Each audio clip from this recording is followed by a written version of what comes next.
இயேசுவினுடைய வருகையின் நாளையும் நாழிகையும் அறிய வேண்டுமா, அறிய வேண்டாமா? இது இன்னைக்கு இருக்கக்கூடிய மிக பெரிய ஒரு கொஸ்டின். பெரும்பாலானோர் அறிய வேண்டிய அவசியம் இல்லை என்று வாதிடுகிறார்கள். அதை அறியக்கூடாது என்று சொல்லுகிறார்கள். சிலர் அது அறிந்தாக வேண்டும், அறிந்தால்தான் தேவனுடைய ராஜ்யத்துக்குள் பிரவேசிக்க முடியும் என்று சொல்லி போதிக்கிறார்கள். இது எது சரி? நம்ம வியாக்கியானங்கள் மூலமாக இதை அறிந்து கொள்ள பிரயாசப்பட போறதில்லை. தேவனுடைய வார்த்தையையும் தீர்க்கதரிசியினுடைய வார்த்தையையும் ஒப்பிட்டு பார்த்து சொல்லுகிறதே அதுல இருக்கக்கூடிய கருத்தை அப்படியே எடுக்க போறோம், அவ்வளவுதான். நம்ம பாட்டுக்கு இது அப்படி இருக்கு, அதனால இது இப்படி அப்படிலாம் நம்ம வியாக்கியானம் பண்ண போறது இல்லை. இந்த செயலை செய்வதற்கு நம்ம தீர்மானித்ததற்கு காரணம் அருமையான சகோதரர் ரோஷன் க்ரூஸ் இங்கிலாந்து நாட்டிலிருந்து வந்து நேற்றைய தினத்துல அவர் ரொம்ப அதிகமாக இது தவறு அப்படி சொல்லி டகடகடன் பேசிட்டாரு. பேசிட்டு நம்ம சம்பாஷிக்கிறதுக்கு முன்பாக நம்மளை விட்டுட்டு ஓடிட்டார். அதே மாதிரி பாஸ்டர் ஜோயல் ஸ்ரீலங்கா அவர்களும் வந்து அதோடு கூட இருந்து இது பவர் அப்படின்னு சொல்லி இவர் கள்ள தீர்க்கதரிசி, இவரை விட்டு எல்லாரும் விலகிவிட வேண்டும் என்று சொல்லி அவர்கள் விண்ணப்பம் வைத்ததை பார்த்தோம். இதுல பிரதர் ரோஷன் க்ரூஸ் என்பவர் இங்கிலாந்து நாட்டில் பெரிய வசதி படித்த ஒரு மனிதர். அவர் அங்கிருந்து கொண்டு சில நம்முடைய ஸ்தாபனங்களின் காரியங்களிலே இன்வால்வ் ஆகி இன்ஃப்ளூயன்ஸ் பண்ற அந்த காரியத்தில் இருக்கிற அளவுக்கு பெரிய ஒரு மனுஷன். அவர்கள் அப்படிப்பட்ட ஒரு குழப்பத்தை உண்டாக்கினதுனாலே நம்ம இதை மறுபடியும் படிப்போம். மறுபடியும் படிக்கிறதுடைய நோக்கம், நான் அவர்களுக்கு அனுப்பியிருக்கிறேன், நீங்க திருப்பி வாங்க, நம்ம சம்பாஷிக்கலாம். நீங்க கோழை போல விட்டுட்டு ஓடிவிட்டீர்கள், அந்த கோழைத்தனத்தை நீக்கிவிட்டு தைரியமாய் வாங்க அப்படின்னு சொல்லி நான் அவர்களுக்கு அனுப்பியிருக்கிறேன். ஒருவேளை அவர்கள் பின்பாக வந்து சேரலாம், அல்லது மெசேஜை பார்க்காம கூட அவங்க கடந்து போகலாம். இதுதான் நம்ம இன்னைக்கு இயேசுவினுடைய வருகையின் நாளையும் நாழிகையும் நான் அறிந்து கொள்ள வேண்டுமா வேண்டாம், வேதம் என்ன சொல்லுகிறது? இதற்கு முன்பாக ஒரு கருத்தை உங்களுக்கு நான் ஞாபகப்படுத்துகிறேன். கிரேட் கான்ட்ரோவர்சி புஸ்தகத்தினுடைய 669 672 நீங்க வாசித்து வருவீங்கன்னு சொன்னா அதுல ஒரு சென்டென்ஸ், ஒரு அழகான சென்டென்ஸ் உண்டு. இயேசுவினுடைய ஒரு வசனம் மற்றொன்றை பொய்யாக்க கூடாது.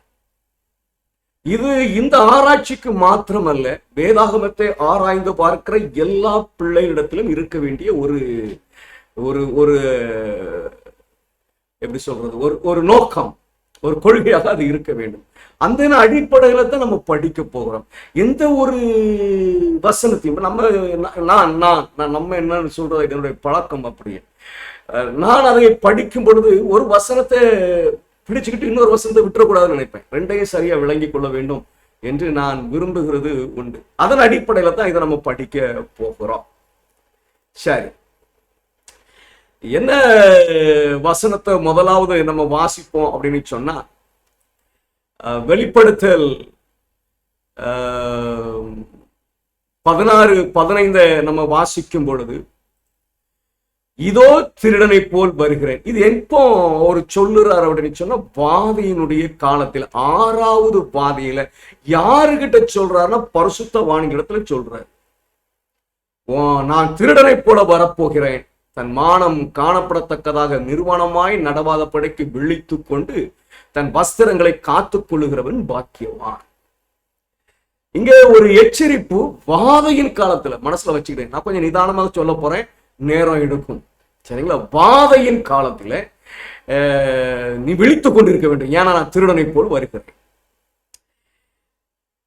இந்த திருடனை போல் வருகிறேன் என்கிற அந்த பதத்தை நம்ம என்னது என்று விளங்கிக் கொள்ள வேண்டும் என்று சொன்னால், பேதுருடைய 2வது நிருபம் 3வது அதிகாரம் 10வது வாக்கியத்தை நம்ம வாசிக்கும் பொழுது, கர்த்தருடைய நாள் இரவிலே திருடன் வருகிற விதமாய் வருகிறது. தெளிவாக இருக்கிறது. திருடன் வருகிற அந்த தேவனுடைய வருகை திருடனுடைய வருகைக்கு ஒப்பிடப்பட்டு இருப்பது அவருடைய வருகையின் நாளை குறிக்கிறது. அப்போ இங்க 16ஆம் அதிகாரத்தில், வெளிப்படுத்தல் 16ஆம் அதிகாரத்துல 6வது வாதையில சொல்லப்படுகிற அந்த எச்சரிப்பு பரிசுத்தவான்களுக்குரிய எச்சரிப்பு என்ன உண்மையை வெளிப்படுத்துகிறது என்று சொன்னார். அவர் அந்த 6வது வாதையில திருடனை போல் வருவேன் என்று சொல்லுகிற அந்த வாக்கியம் என்ன உண்மையை வெளிப்படுத்துகிறேன் என்று சொன்னால், கிறிஸ்து வரும் வரைக்கும் தேவனுடைய வருகையினாலே அறிய முடியும். இது வியாக்கியானம் இல்லை, அது நீச்சம். 6வது பாதையில் ஆண்டவர் நான் திருடனை போல வருவேன் அப்படின்னு சொன்னார். அப்படின்னு சொன்னா நம்ம நேரடியாகவே இருக்கிற ஒரு உண்மை, கிறிஸ்து வரும் வரைக்கும் அவருடைய வருகையின் நாளையும் நம்ம அறிய முடியாது. இத குறித்து தீர்க்கதரிசியும் பேசுகிறார். 1844 தீர்க்க தரிசன காலங்கள் முடிவடைவதற்கும் நமது கர்த்தரின் வருகையின் காலத்திற்கும் இடையில் குறுக்கிட எந்த நேர அறிவிப்பும் இல்லாமல் விழிப்புடன் காத்திருப்பவர்கள் ஒருவராகத்தான் நம்முடைய நிலை இருக்கிறது. வேதம் என்ன சொல்லுதோ அதை அப்படியே தீர்க்கதரிசி பேசுகிறத இங்க பார்க்குறீங்க. ஆண்டவருடைய வருகை வரைக்கும் அவருடைய வருகையின் நாளை நாம் அறிய முடியாது. அது வரைக்கும் நாம் விழிப்புடன் காத்திருக்கிற பிள்ளைகளாகத்தான் நாம் இருக்க வேண்டும். இந்த வசனங்களை நம்ம உதாசீனப்படுத்தி விட முடியாது. இவைகள் நிஜம், சத்தியம். அதனால எனக்கு அருமையான தேவனுடைய பிள்ளைகளை, இந்த வசனங்களை பார்க்கும் பொழுது நம்ம மனதில் என்ன தோன்றுகிறது என்று சொன்னால், வருகை நாளை நம்ம அறியவே முடியாது, அறியக்கூடாது என்று சொல்லி மற்ற பிள்ளைகள் பேசுகிறதை நான் குற்றப்படுத்துவதற்கு இல்லை. ஆனால் அவர்கள் வேதத்தை தீர்க்கமாய் ஆராயவில்லை. அவர்கள் ஒரு பகுதியை பிடித்துக் கொண்டு இன்னொரு பகுதியை விட்டுவிட்டார்கள் என்று சொல்லி நான் அவர்களை குற்றப்படுத்த விரும்புகிறேன். ஏன் அப்படி சொல்ல விரும்புகிறேன் என்று சொன்னால், தீர்க்கதரிசியினுடைய எழுத்துக்களை போய் பார்க்கும் பொழுது அவங்க ரொம்ப அழகாக எழுதுகிற ஒரு உண்மை, வியாக்கியானம் வேண்டாம், நேரடியா வாஸ்தவனை புரிந்து கொள்ளுகிற ஒரு உண்மை. தேவன் நிராகரித்த எல்லா பொல்லாத உலகங்களையும் போலவே அவர்கள் மீண்டும் பாதையில் சென்று நகரத்துக்குள் செல்வது சாத்தியமில்லை. அட்வந்து ஏக்கம், ஏமாற்றத்தில் இருந்து வெளியே வந்த அந்த பிள்ளைகள், தேவனுக்காக நின்ற பிள்ளைகள் நகரத்தை நோக்கி, பரலோகத்தை நோக்கி பிராணம் செய்கிற அந்த காட்சி அவர்களுக்கு முதலாவது கொடுக்கப்பட்டது. அந்த காட்சியில அவங்க பார்க்கிற காரியம் என்னன்னா, நிறைய பேர் பின்வாங்கி போகிறதை பார்க்கிறாங்க. அவங்க ஆண்டவர் எழும்பி அவர்களை உற்சாகப்படுத்த அந்த சத்தத்தை பார்க்காமல், அந்த வெளிச்சத்தை பார்க்காமல் அவர்கள் பின்வாங்கி விழுந்து விடுகிறார்கள். அவர்களை குறித்து சொல்றாங்க, தேவன் நிராகரித்த எல்லா பொல்லாத உலகங்களையும் போலவே அவர்கள் மீண்டும் பாதையில் சென்று நகரத்துக்குள் செல்வது சாத்தியம் இல்லை. அப்படின்னா என்ன தெரியுமா? அட்வந்து ஏக்கத்திற்கு, செவன்த் அட்வென்டிஸ்ட்க்கு கிருபையின் காலம் முடிச்சு போச்சு. சரிங்களா? நம்ம இப்ப அதுக்குள்ள போக வேண்டாம். அப்ப மறுபடியும் வர முடியாது. துன்மார்க்கன் துன்மார்க்கனமாகவே இருப்பான். இயேசுவின் வருகையின் நாளையும் மணி நேரத்தையும், வருகையின் நாளையும் நாழிகையும் நமக்கு கொடுத்த திரளான தண்ணீர் போன்ற தேவனின் சத்தத்தை கேட்கும் வரை அவை ஒன்றன் பின் ஒன்றையாக பாதை நெடுகிலும் விழுந்தன. இந்த விழுகிற அனுபவம் எதுவரைக்கும் இருக்க போகிறது அப்படின்னு சொன்னா, ஆண்டவர் எழும்பி அவருடைய வருகையின் நாளையும் நாளிகையும் சொல்ல போகிறாராம், அது வரைக்கும் இருக்க போகிறதா. துன்மார்க்கர்கள் அதை இடி முழக்கம் மற்றும் பூகமம் என்று நினைத்த போது, அதாவது இயேசுனுடைய வருகை நாளும் அறிவிக்கப்படுகிறது. அதை துன்மார்க்கர்கள் என்ன செய்யறாங்க அப்படின்னு சொன்னா, அவங்களுக்கு அந்த சத்தத்தை விளங்கிக்க முடியல. அது ஏதோ இடி முழக்கம் போல் பார்க்கிறார்கள். ஆனால் ஜீவனுள்ள பரிசுத்தவான்கள் எண்ணிக்கையில் 144,000 சத்தத்தை அறிந்து புரிந்து கொண்டார்கள். இதெல்லாம் இங்க இல்ல. ஆண்டவருடைய வருகை நாளையும் அறிவிக்கப்படுகிறது, 140,000 புரிந்து கொண்டார்கள். பெரிய பிரச்சனை. அடுத்த சென்டென்ஸ் ரொம்ப முக்கியம். இது எப்ப அறிவிக்கப்படுகிறது என்பதை அவர்கள் வெளிப்படுத்துகிறார்கள். தேவன் நேரத்தை சொன்னபோது அவர் பரிசுத்த ஆவியானவரை நம் மீது ஊற்றினார். அப்ப பரிசுத்த ஆவியானவர் ஊற்றப்படுகிறார் என்று சொன்னால் அது வாதையினுடைய காலம் அல்ல. கிருபையின் காலம் முடிகிறதுக்கு முன்பாக, அதுவும் 147,000 சத்தத்தை விளங்கிக் கொள்கிறார்கள் என்று சொன்னால் அவர்கள் ஊழியத்தினுடைய துவக்கத்திலே பின்மாரியினுடைய அபிஷேகத்தை பெறும் பொழுது வானத்திலே பிதா கிறிஸ்துவினுடைய வருகை நாளையும் அறிவிக்கிறார். அதை அவர்கள் விளங்கிக் கொள்கிறார்கள். நம்ம முந்தி படிச்சோம் தெரியுமா? பாதையின் காலத்துல ஆண்டவர் சொல்றாரு, எப்ப நீ திருடனை போல வரப்போற, நீ ஜாக்கிரதையார், விழித்துக் கொண்டிரு என்று சொல்கிறார். அது நிஜம். கிறிஸ்து வருகிற வரைக்கும் அவருடைய வருகை நாளையும் நாளிகை நாம் அறிந்தவர்களாக இருக்க முடியாது. இதுவும் நிஜம். எது நிஜம்?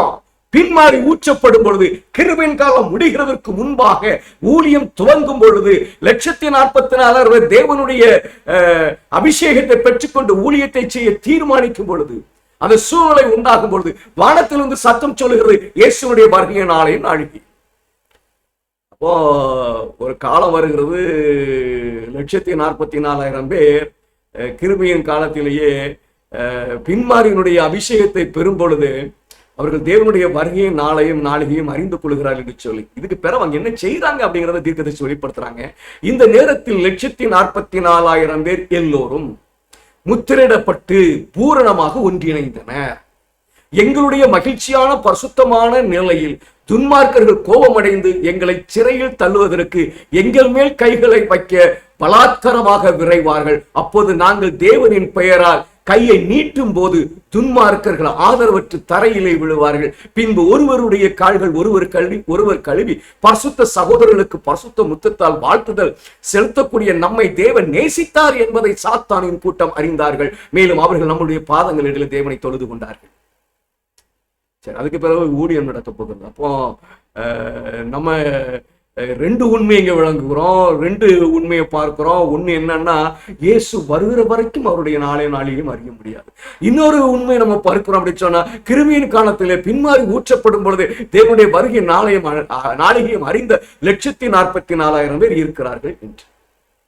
ரெண்டு உண்மை, இந்த ரெண்டு உண்மை. நானு வருகை நாள் வரைக்கும் இயேசு கிறிஸ்துவின் வருகை மட்டும் இந்த நாளையும் தெரிய முடியாது அப்படிங்கிறத பிடிச்சுக்கிட்டு 1,44,000 பேர் தேவ ஆவியினால அபிஷேகம் பண்ணப்படுவது வருகை நாளையும் நாளிகையும் அறிந்தவர்களாக இருப்பார்கள் என்பதை ஒதுக்கி விடக்கூடாது. அல்லது இதை பிடித்துக் கொண்டு வருகை இயேசு கிறிஸ்து வருமட்டும் அவருடைய நாளையும் நாளிகையும் அறிய முடியாது என்கிற உபதேசத்தை ஒதுக்கிவிட முடியாது. என்ன விளங்குது? ரெண்டு உண்மை. இயேசு வரும் மட்டும் அவருடைய நாளையும் அறிய முடியாது. கிருபையின் காலம் முடிகிறதுக்கு முன்பாக 1,44,000 பேர் ஊழிய பொறுப்பை எடுத்து செல்வதற்கு முன்பாக பின்மானுடைய அபிஷேகம் ஊற்றப்படும் பொழுது அவர்கள் தேவனுடைய வருகை நாளையும் நாளிகையும் பிதா அறிவிக்கதை கேட்கிறார்கள். அதை புரிந்து கொண்டார்கள். ரெண்டு நிச்சயம். அப்படின்னா என்ன அர்த்தம் தெரியுமா? என் மனதில் இருக்கிறத சொல்லுகிறேன். என்ன அர்த்தம் தெரியுமா? ஆண்டவர் பின்மாரியின் அபிஷேகத்தை கொடுக்கும் பொழுது பரிசுத்த ஆவியானவரை 1,44,000 பேர் மீது ஊற்றும் பொழுது அவர் அறிவிக்கிற அந்த நாளிலும் நாளிலும் வரப்போறதில்லை. என்னதான் ஒண்ணு இருக்குங்க, அந்த நாள்ல வரப்போறதில்லை. அதை நினைச்சு கொண்டு இயேசு வருவார் என்று சொல்லி ஓடுனா அந்த நாள்ல வரப்போறதில்லை. அவருடைய 6ஆம் பாதையில கூட அவருடைய வருகை நாள தெரிய முடியாதுன்னு சொன்னா, இங்க அறிவிக்கப்படுகிற நாளில் அவர் வரப்போறதில்லை, வேற ஒரு நாளை மாற்றப் போகிறார் என்கிற உண்மையை நான் விளங்கிக் கொண்டேன். இங்க ஒருவர் அவர் எழுப்பி நின்று 2031ஆம் ஆண்டு ஜூலை மாதம் 18ஆம் தேதி நான் வருவேன் என்று அறிவித்தார் சொன்னா, அந்த நாள்ல இயேசு வருகை இருக்க போறதில்லை, அது மாற்றி அமைக்கப்பட போகிறது. வாதையின் காலம் வரைக்கும் தெரியாதவர்களால் தான் இருக்க போகிறோம். இந்த நாள் மாற்றி அமைக்கப்படும் என்கிற ஒரு உண்மையை நான் விளங்குகிறேன். அறிவிக்கிற நாள்ல இயேசு வரப்போறதில்லை, அது மாற்றி அமைக்கப்பட போகிறது. அதனால தான் வேதம் சொல்கிறது, இயேசு வருகிற வரைக்கும் அந்த நாளையும் நாளையும் அறிய முடியாது. இது ஒண்ணு. ஒவ்வொன்றா நம்ம கிளியர் பண்ண போறோம், முரண்பாடு இல்லாம நம்ம விளங்கிக் கொள்ள போறோம். இப்ப உங்களுக்கு புரிஞ்சுக்கொண்டு நினைக்கிறேன். ஆண்டவர் பின்மாரியை ஊற்றும் பொழுது, பரிசுத்த ஆவியானவரை ஊற்றும் பொழுது, 1,44,000 மீது அதை ஊற்றும் பொழுது பிதா குமாரனுடைய வருகையின் நாளையும் அறிவிக்கிறார். அந்த நாளில குமாரன் வர போறது இல்லை. அப்படி என்று சொன்னால் கடைசி வரைக்கும் இயேசு வருகிற வரைக்கும் எனக்கு அந்த நாள் தெரியாது. அவர் மாற்றி அமைக்க பிறகுதான் அது எனக்கு தெரியும். அப்ப தீர்க்கதரிசியுடைய வார்த்தை சரி, வேதத்தினுடைய வார்த்தை சரி, எந்த முரண்பாடும் இல்லை, தெளிவாக இருக்கிறது. சரி, இன்னொரு வசனத்தை நம்ம வாசிப்போம். மத்தேயு 25:13. மனுஷகுமாரன் வரும் நாளையாவது நாழிகையாவது நீங்கள் அறியாது இருக்கிறபடியால் விழித்திருங்கள். இந்த வசனத்தை வாசித்த உடனே நம்ம என்ன முடிவுக்கு வருகிறோம்னு சொன்னா, அவருடைய வருகையின் நாளையின் நாழிகையும் அறியவே முடியாது. நாம் எப்பொழுதும் விழித்திருக்கிறவர்களாகத்தான் இருக்க வேண்டும்.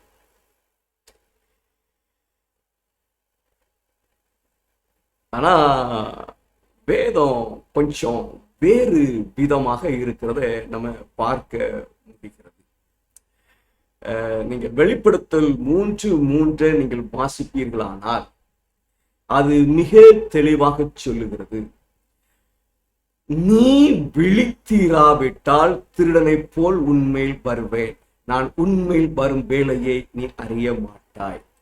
அங்கே வசனத்தை நீங்க பாத்தீங்க அப்படின்னு சொன்னா, அந்த வசனம் என்ன சொல்லுது, இயேசுனுடைய வருகை நாளையும் நாளையும் உனக்கு தெரியாது, ஆகையினால விழித்திரு என்று சொல்லி. ஆனா நீங்க வெளிப்படுத்தல் 3:3 வரும் பொழுது அது சொல்லுகிறது, நீ விழித்திராவிட்டால் உனக்கு என் நேரம் தெரியாது. அப்படி நேர் எதிரா இருக்குங்களா? என் நேரம் உனக்கு தெரியாது, அதனால விழித்திரு. இங்க நீ விழித்திராதனால என் நேரம் தெரியாது. எது மிக நேர்த்தியானது என்பதை நாம் அறிந்திருக்க வேண்டியது அவசியமாக இருக்கிறது. தீர்க்கதரிசி நமக்கு வெளிச்சம், அவங்க தான் நமக்கு வெளிச்சம். சரிங்களா? இதை நான் கருத்தாக சொல்ல முடியும். என்ன சொல்ல முடியும்?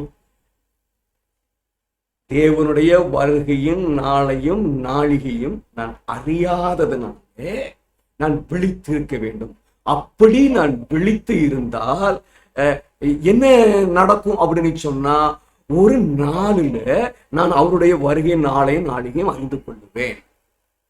என்ன இங்க விளங்குகிறதுன்னு சொன்னா, இன்னும் அதை சொல்லணும்னா, தெளிவா சொல்லணும்னா, தேவனுடைய வருகையின் நாளையும் நாளியும் அறியாததினாலே நான் விழித்திருக்கவில்லை. அவர் விழித்திருக்க சொல்லியிருக்கிறாரு, ஆனா நான் விழித்திருக்கவில்லை. நானு அது வருப்பா, அது நமக்கு தெரியாதுன்னு சொல்லிட்டாரலாம், என்னைக்கு வேணாலும் வரும் அப்படின்னு சொல்லி நான் என்ன செய்யறேன் அப்படின்னு சொன்னா, ஏனோதானம் இருக்கிறேன். அப்படி ஏனோதானம் என்று விழித்திராதவர்கள் அவருடைய வருகையின் நாளையும் நாளையும் அறிய மாட்டார். அப்போ வருகையின் நாளையும் நாளையும் அறியாததுனால விழித்திருக்கிற ஒரு காலம் இருக்கிறது. அப்படி நான் விழித்திருந்தேன்னு சொன்னா, அந்த வருகையின் நாளையும் நாளையும் நான் அறிந்து கொள்ளுவேன். இப்போ நான் கன்க்ளூஷன் எடுக்கணும். என்ன கன்க்ளூஷன் எடுக்கணும் அப்படின்னா, நான் தேவனுடைய வருகையின் நாளையும் நாளிகையும் அறியாததுனாலே விழித்து இருப்பதே ஒரு காலத்துல நான் அறிந்து கொள்ளலாம் என்பதற்காகத்தான் தீர்க்கதரிசி சொல்றது பாருங்க. சகோதரரே, அந்த நாள் திருடனை போல் உங்களை பிடிக்க. இது ஒரு வசனம், அவங்க கோட் பண்ற அந்த வசனம். அதாவது 2 தெசலோனிக்கர் 5வது அதிகாரத்தின் 4-6 வசனம் வரைக்கும் அவங்க கோட் பண்றாங்க. அந்த வசனத்தை தான் நான் உங்க முன்பாக வாசிக்கிறேன். அவங்க எப்படி கோட் பண்ணியிருக்காங்க அதுதான் நமக்கு உண்மை. நம்ம பைபிளை வாசிக்கிற மாதிரி இல்லை. தீர்க்கதரிசி ஆண்டவர் ஏன் சபை கொடுத்திருக்காருன்னு சொன்ன அநேக காரியங்களை நம்ம சரியாக விளங்கிக் கொள்ள வேண்டும் என்று சொல்லி நான் அதை வாசிக்கிறேன். சகோதரரே, அந்த நாள் திருடனை போல் உங்களை பிடித்துக் கொள்ளத்தக்கதாக நீங்கள் அந்த பாரத்தில் இருக்கிறவர்கள் அல்லவே. நீங்கள் எல்லோரும் வெளிச்சத்தின் பிள்ளைகளும் பகலின் பிள்ளைகளுமாய் இருக்கிறீர்கள். நாம் இரவுக்கும் இருளுக்கும் உள்ளானவர்கள் அல்லவே. 4வது வசனத்தை கோட் பண்ணிட்டாங்க, 4:5 கோட் பண்ணிட்டாங்க.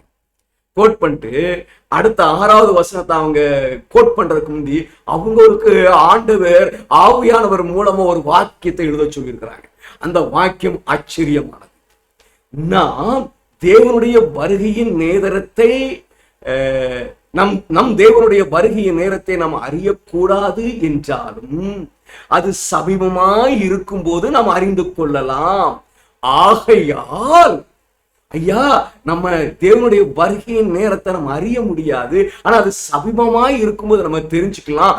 ஆகையினாலே மற்றவர்கள் தூங்குறது போல நாம் தூங்காமல் விழித்துக் கொண்டு தெளிந்தவர்களா இருக்க கடவோம். இப்ப இந்த ஸ்டேட்மெண்ட் அழகா இருக்கு பாருங்க. நான் தூங்காதவனாக நான் ஏன் விழித்திருக்க வேண்டும் என்று சொன்னால், அவருடைய வருகை அருகில் இருக்கும் போது அவருடைய வருகையின் நேரத்தை நான் அறிந்து கொள்ளலாம். இதைத்தான் நம்ம முந்தி படிச்சோம். அந்த வசனங்கள் ரொம்ப தெளிவாக சொல்லுகிறது. தேவனுடைய வருகை நாளையும் நாழிகையும் அறியாதனால விழித்திருந்து சொல்லியிருக்கிறாரு. அப்படி விழித்திராமல் ஏனதானம் வாழ்கிற ஒருவனும் தேவனுடைய வருகை நாளையும் நாளையும் அறிந்து கொள்ள முடியாது. விழித்திருக்கிறவர்கள் மட்டுமே அறிந்து கொள்ள முடியும். இது உங்களுக்கு விளங்கும் என்று சொல்லுகிறேன்.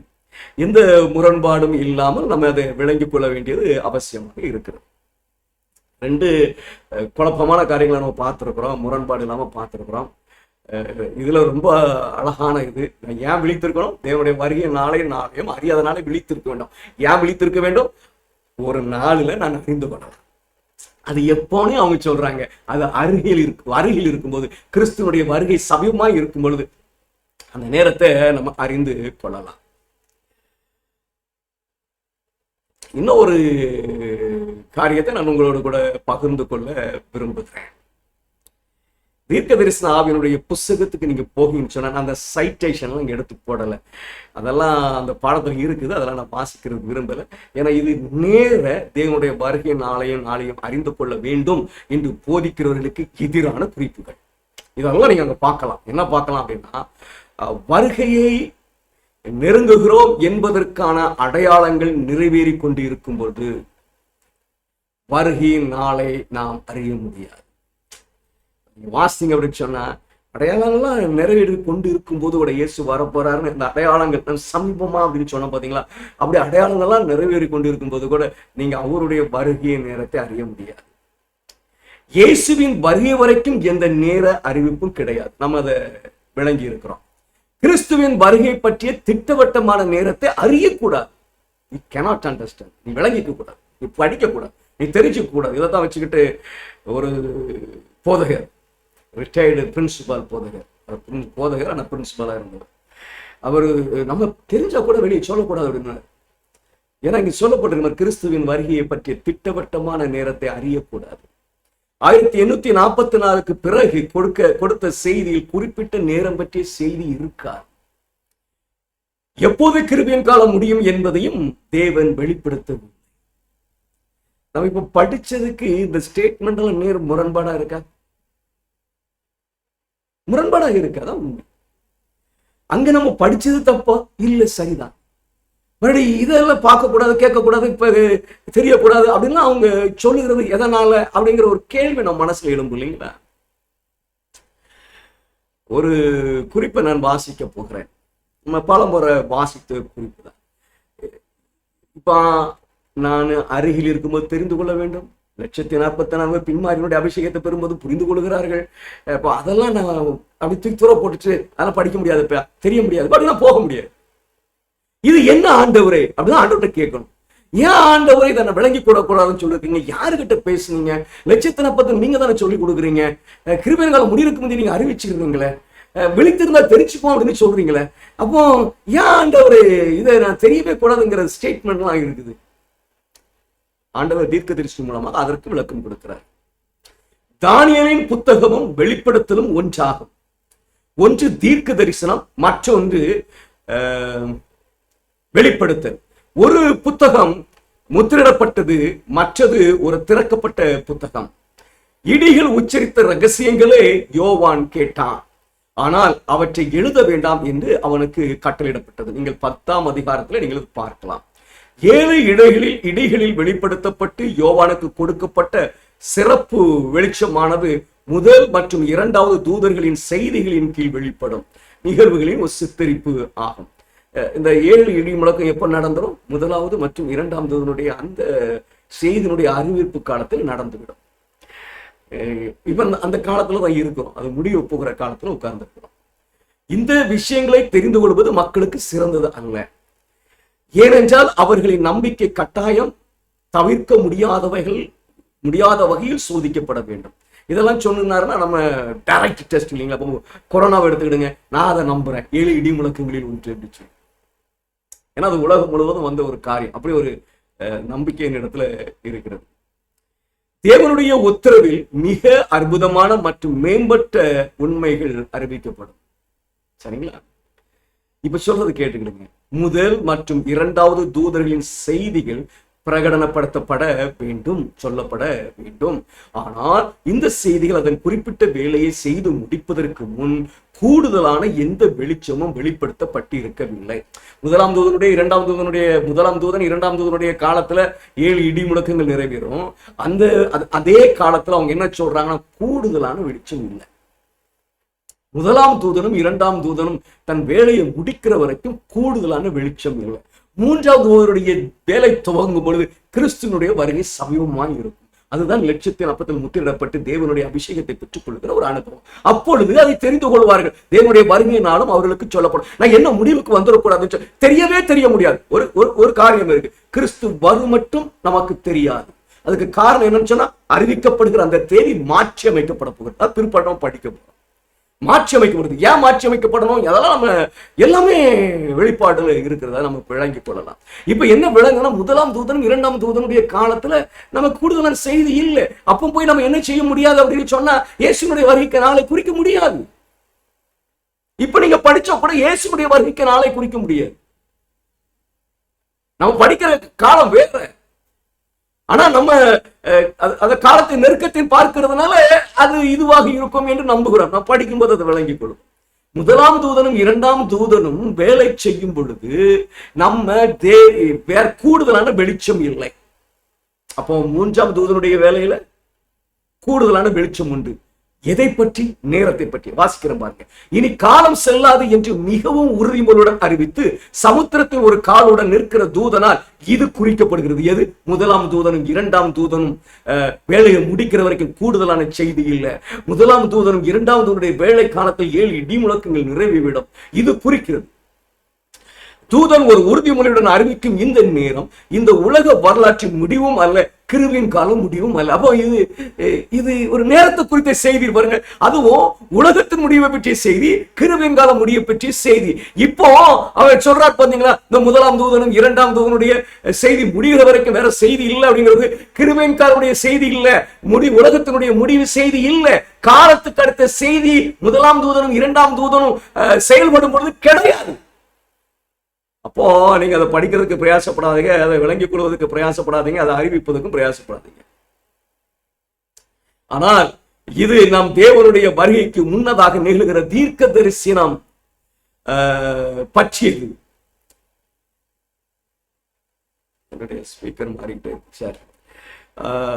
தீர்க்க தரிசன நேரம் பற்றியது. இப்ப நமக்கு நல்லா புரியுது பாருங்க. முதலாம் தூதனும் இரண்டாம் தூதனும் வேலையை செஞ்சுக்கிட்டு இருக்கும் போது கூடுதலான வெளிச்சம் இல்லை. அது எது அப்படின்னு கேட்டீங்கன்னா, தீர்க்க தரிசன நேரம் பற்றி, காலம் பற்றி. நம்மளுமே படிக்கும் பொழுது வேலை தொடங்கும் பொழுது 1,44,000 பின்மாறி ஊத்தும் பொழுது ஆண்டவர் காலத்தை அறிவிக்கிறார். அப்போ காலத்தை பற்றிய செய்தி முதலாம் தூதனும் இரண்டாம் தூதனுடைய வேலையை முடிச்ச பிறகு மூன்றாம் தூதனுடைய காலத்தில் கிறிஸ்துவனுடைய வருகை சமீபமாக இருக்கும்போது இருக்கிறது என்பதை ஏற்றுக்கொண்டவருடைய செவி மாத்திரமே அந்த நாளையும் அறிவிக்கும் போது அதை விளங்கிக் கொள்ளும், அதை புரிந்து கொள்ளும். மீதி எல்லாருக்கும் இடி முழக்கம். இந்த காலத்திற்கு பிறகு 1842 இருந்து 1844 அடைந்தவர் அங்கே திட்டவட்டமான தீர்க்க தரிசன காலத்தை தேடி கண்டுபிடித்தல் இருக்க முடியாது. மீண்டும் மிக நீண்ட கணக்கீடு 1844 இலையுதிர் காலத்தை அடைகிறது. இந்த 1842 ஒரு நீட்டிட்டு வந்தாங்க, 1844 வரைக்கும் கொண்டு வந்தாங்க. அந்த சரித்திரத்தை படிக்கும் முதல்ல 1842 43 சொல்லுவாங்க, அதுக்கு பிறகு 43 44 சொல்லுவாங்க, அதுக்கு பிறகு 44 அக்டோபர் 22 சொல்லுவாங்க. இந்த நீட்டுதல் இதோட முடிஞ்சு. இனிமே இதுக்கு கிட்டவட்டமான நீங்க நேரத்தை கண்டுபிடிக்க முடியாது. ஆனா என்ன செஞ்சாங்கன்னா, அட்வான்டேஜ் ஏமாத்திட்டு இருந்த மற்றவங்க எல்லாம் இதுக்கு வேற துவக்கம் வேற முடிவெல்லாம் அறிவித்தார்கள். அப்பதான் அந்த ஆலோசனை சொல்லப்படுது. எப்ப முதலாம் தூதன் இரண்டாம் தூதன் செய்தி வரைக்கும் வேற வெளிச்சம் கிடையாது. இனிமே அதை கூட்டாது, இது முடிஞ்சு போச்சு. இப்போ குழப்பம் இல்லாம நம்ம சொல்லலாம், அவங்க பார்க்கக்கூடாது கேட்கக்கூடாது அப்படின்னு சொன்னதெல்லாம் என்ன அப்படின்னு கேட்டா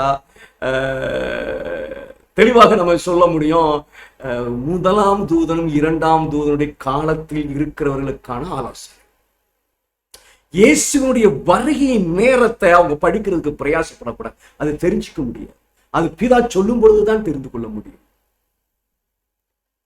அப்ப இயேசு கிறிஸ்துவின் வருகை நாளையும் அறிகிறது எப்படி அப்படின்னு சொல்லி இங்க படிச்சு கொண்டிருக்கிறோமே. அப்ப அது என்னது விளங்கிக்கும். ஆனா நீங்க தெரிஞ்சுக்கவே முடியாது.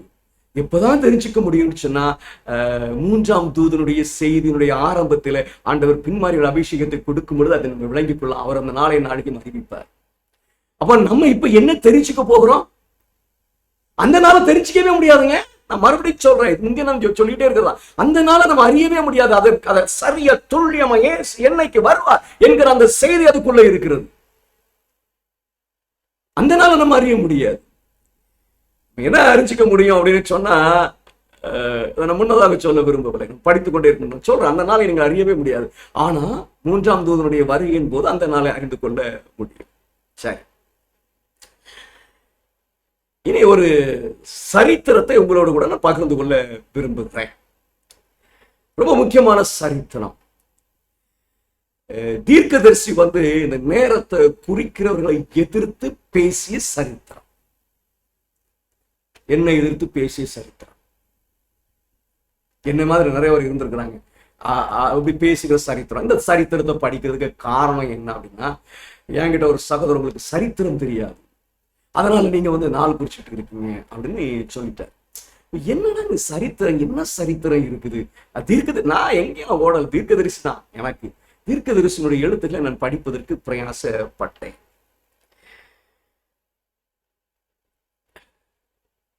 ஒரு குறிப்பை வாசித்து விளங்கிக் கொள்ள வேண்டியது அவசியமாக இருக்கு. வாசிக்கிறேன். 3ஆம் தூதனுடைய செய்தி செல்ல வேண்டும், சிதறியிருக்கும் கர்த்தருடைய பிள்ளைகளுக்கு அறிவிக்கப்பட வேண்டும். ஆனால் அது காலத்தை பற்றியதில் நின்றுவிடக்கூடாது. Greatest warning. வேலை போகணும்ப்பா, காலத்தை படிச்சுட்டு வேலையை நிறுத்திடாத என்று கர்த்தர் எனக்கு காட்டினார். மேலும் நேரம் பற்றிய பிரசங்கத்திலிருந்து எழும் ஒரு பொய்யான உற்சாகத்தை சிலர் பெறுகிறார்கள் என்பதை நான் கண்டேன். என்ன என்ன என்ன ஒரு உற்சாகம் உண்டாகுது? அவங்க வேலையை நிறுத்திட்டு ஒரு உற்சாகத்துக்குள்ள போயிடுறாங்க. நம்ம சரி, அதை வாசித்தோம்னா அது அழகாக இருக்குது. நான் மறுபடியும் வாசிக்கிறேன். 3ஆம் தூதனுடைய செய்தி செல்ல வேண்டும், சிதறியிருக்கும் கர்த்தருடைய பிள்ளைகளுக்கு அறிவிக்கப்பட வேண்டும். ஆனா அது காலத்தை பற்றியதில் நின்றுவிடக் கூடாது என்று கர்த்தர் எனக்கு காட்டினார். காலத்தை படிக்கும் பொழுது ஊழியம் அப்படி எழுப்பி ஓடணுமே தவிர நின்றக்கூடாது. அப்படித்தான் புரிந்து கொள்ள வேண்டும். நீங்க ஊழியத்தை ஒரு ஒரு ஒரு ஒரு ஒரு ஒரு ஒரு உற்சாகத்துக்குள்ள போய் ஊழியத்தை நிறுத்துகிற கால கணிப்பு நோ நோ நெவர். ஆனால் காலம் செல்கின்றதை காட்டிலும் 3ஆவது தூதனுடைய செய்தி வலிமையானது. இந்த செய்தி அதன் சொந்த அடித்தளத்தில் நிற்க முடியும் மற்றும் அதை வலுப்படுத்த குறித்த நேரம் தேவையில்லை என்று நான் கண்டேன். இந்த வேலையை செய்யறதுல ஒரு நேரத்தை படிச்சுட்டு தான் செய்யணும். அந்த நேரத்துக்காக நீ காத்திருக்கணும். இல்லை, இது வேலை ரொம்ப பலமானது, நீ எப்ப வேணாலும் செய்யணும். நீ காலத்தை வச்சுக்கிட்டு ஊழியத்தை நிற்பாட்டிடாதப்பா. ஆண்டவர் கிருபையா இரக்கமா இருந்து நம்மளை ஊழியத்தை செய்யறதுக்கு தூண்டினாரை தவிர தொய்ந்து போகிறதுக்கு பிரயாசப்படலை. எனக்கு அர்ஜுன் அவர்கள் சொன்ன சாட்சியை நீங்க கேட்டீங்க. அவர் பிரயாசப்பட்டு இருக்கார். பெரிய கூட்டத்தை ஒரே நேரத்துல பிடிச்சிடணும் அப்படின்னு சொல்லி அவர் பிரயாசப்படுகிறார். இந்த செய்தி தேவனுடைய நாளையும் அறிகிற அந்த செய்தி அதை நம்புகிற பிள்ளைகளுடைய இருதயத்துல ஆனால் தூண்டப்படுகிறது. ஊழியத்தை செய்கிற காரியம் இருக்கிறது, சும்மா ஒரு போலியான உற்சாகம் இல்லை. ஆண்டவர் வருகிறார். நான் மறுபடியும் அதை வலியுறுத்தி, உன் பணம் வேண்டாம், உன் படிப்பு வேண்டாம், உன் பதவி வேண்டாம், உன் தாளந்து வேண்டாம், உன் திறமை வேண்டாம், உன் சொத்து சொக ஒற்றும் வேண்டாம். அவருக்கு வேண்டியது உன்னுடைய ஆத்மா மட்டுமே. அவரை போல நீ குணமா மாற வேண்டும் என்பதற்காக தான் அவர்கள் பிரயாசப்படுகிறத நான் உங்களோடு கூட பகிர்ந்து இருக்கிறேன். சரி, வரலாறு. அந்த வரலாறு இது 1851 எழுதுவாங்க. நல்லா புரிச்சுக்கணும். நம்ம ஒரு முக்கியமான காரியத்தை படிக்க போகிறோம். அந்த வருஷம் ரொம்ப ரொம்ப முக்கியம். 1851 இது அவர்கள் எழுதுவார்கள். அதுக்கு பிறகு அவங்க எழுதுற காரியம் யாருக்குன்னா அட்வென்டிஸ்ட் சொல்லுவாங்க. அட்வென்டிஸ்ட் செவன்த் அட்வென்டிஸ்ட் இல்லை. இந்த இயேசு வரப்போறார் சொல்லி 1844 பெரிய ஏமாற்றத்தை அடைந்து தாண்டி வந்தாங்க தெரியுமா? அது தாண்டி வந்ததுல ஒரு குழு பரிசுத்த ஸ்தலத்தை படிச்சு அந்த உண்மையை விளங்கிக்கிட்டு, இன்னொரு கூட்டம் அந்த பரிசுத்த ஸ்தலத்தை படிக்க மாட்டேன்ட்டு, ஏற்றுக்கொள்ள மாட்டேன்ட்டு. அவங்க என்ன செஞ்சாங்கன்னா, ஆண்டவர் வரப்போறாரு, கண்டிப்பா இதுல இதை கணக்குல தான் தப்பு இருக்கு அப்படின்னு சொல்லிட்டு அந்த 2300 ராப்பகளுக்கு கூடுதலான காலத்தை நீட்டிக்கிட்டு போனாங்க. இல்லைன்னா புதிய துவக்கத்தையும் புதிய முடிவையும் அறிவித்தார்கள். அவர்களை மனதில் வைத்து அவர்களுக்கான எச்சரிக்கை. அதுக்காக அதுல கூடிய எச்சரிப்பை நம்ம உதாசீனப்படுத்திட்டு போயிட முடியுமா? இல்ல, அதுல இருக்கக்கூடிய ஒரு எச்சரிப்பு நமக்கும் தான். இது அட்வென்டிஸ்டுக்கு ஏமாற்றத்தின் மத்தியில வந்துட்டு பரிசுத்த ஸ்தலத்தை விசுவாசிக்கிறவர்களுக்கு அதெல்லாம் இது நமக்கு இல்லை, அப்படிலாம் போயிட முடியாது. அதை எச்சரிப்பை நம்ம கிரகித்துக் கொள்ள வேண்டும். சரி, எப்ப கொடுக்கப்படுகிறது? 1879 அட்வென்டிஸ்டுகள் என்று தங்களை அழைத்துக் கொண்ட பலர் நேரத்தை குறிப்பார்கள். கிறிஸ்து வருவதற்காக காலத்திற்கு காலம் குறிக்கப்பட்டுள்ளது. ஆனால் தொடர்ச்சியான தோல்வியின் இதன் விளைவாக இருந்துள்ளன. நமது கர்த்தருடைய வருகையின் திட்டவட்டமான நேரம் மனுஷருடைய அறிவு எல்லைக்கு அப்பாற்பட்டது. முன்னே நம்ம படிச்சுக்கலாம் என்று அறிவிக்கப்படுகிறது. ரட்சிப்பின் சுதந்திரவாளிகளாக இருக்க போகிறவர்களுக்கு ஊழியம் செய்கிற தூதர்கள் கூட அந்த நாளையும் நாளிகையும் அறியார்கள். அந்த நாளையும் நாளிகையும் என் பிதா ஒருவர் தவிர மற்ற ஒருவனும் அறியார். பரலோகத்திற்கு தூதர்களும் அறியார்கள். திரும்ப திரும்ப குறிக்கப்பட்ட நேரங்கள் கடந்து விட்டபடியால் கிறிஸ்துவின் சமீப வருகையை குறித்து உலகம் முன்பை விட அதிக அவநம்பிக்கையான நிலையில் இருக்கிறது. இப்ப காலத்தை குறிச்சுலாம் உலகம் அவநம்பிக்கை சொல்லிக்கிட்டே கிறிஸ்தவர்களே சொல்லிக்கிட்டே 2000 வருஷம் ஆகி போச்சுப்பா, இன்னும் வரல, அவர் வரும்போது வரட்டுப்பா, வேலையை பாருப்பா. இப்ப காலவனை குறிக்க வேண்டாம், இன்னைக்கு அந்த சலிப்புக்கு வந்து விட்டார். நேரத்தை குறிப்பவர்களின் தோல்விகளை அவர்கள் வெறுப்புடன் பார்க்கிறார்கள். மேலும் மனிதர்கள் மிகவும் ஏமாற்றப்பட்டதால் இந்த காலத்தை படிச்சுக்கிட்டு இயேசுவின் வருகை இப்பெல்லாம் நடக்காது அப்படிங்கிற கேள்விக்கின்றது பேதுரு காலத்திலே நடந்துரும். இது காலத்தை கழிச்சு அதுவும் அந்த சூழ்நிலை உண்டாக்குது. இப்ப காலம் ரொம்ப கடந்து போயிடுச்சு. இப்ப என்ன ஆயிட்டுனா நீங்க காலம்லாம் சொல்ல வேண்டாம், நீ என்ன சொன்னாலும் நம்ப மாட்டாங்க. நீங்க ரொம்ப கஷ்டம் இப்ப ஊழியம், சரிங்களா? எல்லாருமே அதை அவநம்பிக்கையில கிறிஸ்தவர்கள் சரி வரும்போது வரட்டும், இப்ப அது சொல்லியிருக்காரு வருவார்ப்பா அப்படிங்கிற ஒரு நிலையில தான் ஓட்டம் இருக்கு. தேவனுடைய வார்த்தையால் நிரூபிக்கப்பட்ட சத்தியத்தை விட்டு திரும்புகிறார்கள். இவ்வாறாக தற்பெருமையுடன் திட்டவட்டமான நேரத்தை பிரசங்கிப்பவர்கள் அவ்வாறு செய்வதன் மூலம் ஆத்துமாக்களின் எதிரியை திருப்திப்படுத்துகிறார்கள். ஏனெனில் அவர்கள் கிறிஸ்துவத்திற்கு பதிலாக துரோகத்தை முன்னெடுத்து செல்கிறார்கள். இங்க காலம் குறிக்கிறாங்க அப்படின்னு சொல்லிட்டு நம்ம அந்த காலத்தை மாத்திரம் மைய வச்சிடக்கூடாது. வரலாறு படிக்கும் பொழுது பரிசுத்த ஸ்தலத்தினுடைய செய்தியை ஏற்றுக்கொள்ளாமல் 2300 ராப்பகல் தரிசனத்திற்கு அவர்கள் மறுபடியும் நாளை குறிக்கிறவர்களை குறித்தவங்க சொல்றாங்க. நீங்க யாரை திருப்திப்படுத்துறீங்க அப்படின்னு சொன்னா பிசாசை திருப்திப்படுத்துறீங்க. எதை நீட்டிட்டு போறவங்கள? 2300 ராப்பகல் தரிசனத்தை நீட்டிட்டு போறவர்களை குறித்து சொல்லும் போது அவர்கள் எழுதுகிறார். இன்னும் அவங்க எழுதுறாங்க பாருங்க. அவர்கள் வேதத்தை காட்டுகிறார்கள் மற்றும் தவறான விளக்கம் மூலம் ஒரு வாதத்தின் சங்கிலியை காட்டுகிறார்கள். இது அவர்களின் நிலைப்பாட்டை வெளிப்படையாக நிரூபிக்கிறது. அவங்க ஏதாவது வசனங்களை அப்படி கோர்த்து எடுத்து இருந்தாங்க அப்படின்னு விளக்கிட்டு போயிடுறாங்க. அதாவது வியாக்கியானங்களின் மூலமாக அது சொல்லப்படுகிறது. ஆனால் அவர்களுடைய தோல்விகள் அவர்கள் பொய்யான தீர்க்கதரிசிகள் என்று காட்டுகிறது. இதைத்தான் அவங்க நேற்று அந்த சகோதரர் வந்து நம்மகிட்ட சொன்னாங்க தெரியுமா, ரோஷன் க்ரூஸ். அவர் மிகப்பெரிய செல்வம் படைத்தவர். அவரெல்லாம் நம்ம எதிர்த்தோம்னா நம்மளை நசுக்கி போட்டு போயிடுவார். அவர் வந்து சொன்னார் பார்த்தீங்களா, நீ கள்ள தீர்க்கதரிசி இதை வச்சு உன் நேரம் பொய்த்து விடும், ஆகையினால் நீ கள்ள தீர்க்கதரிசி என்று சொல்லப்படுவார்கள். ஏனென்றால் அவர்கள் வேத வாக்கியத்தின் மொழியை சரியாக புரிந்து கொள்ளவில்லை. இவங்க சரியா விளங்கிக்கலாங்க. அவங்களை கள்ள தீர்க்கதரிசி சொல்லுவாங்க. யாரை குறித்து பேசும்போது பேசுறாங்க. ஹிஸ்டரி இஸ் இம்பார்ட்டன்ட், அந்த டேட்டும் இம்பார்ட்டன்ட். 1879 மனதில் வைத்துக் கொள்ளுங்க. 2300 ராப்பகலை நீட்டிட்டு போறாங்களே, பரிசுத்த ஸ்தலத்தை பார்க்க மாட்டேன் என்று சொல்லவர்கள் இந்த வேலையை செய்யும் பொழுது நீங்க தேவனை திருப்திப்படுத்தல, சாத்தானை திருப்திப்படுத்துவீங்க. நீங்க கள்ள தீர்க்கதரிசி என்று பெயரை பெற்றுவீங்க.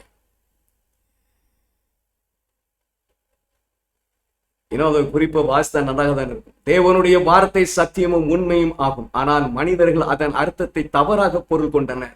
இந்த தவறுகள் இந்த கடைசி நாட்களில் தேவனுடைய சத்தியத்திற்கு அவப்பெயரை கொண்டு வந்துள்ளன. இந்த கடைசி காலம் அப்படின்னா இன்னைக்கு இல்லை, அப்போ 1844 அவங்க கடைசி காலமா தான் பார்த்தாங்க.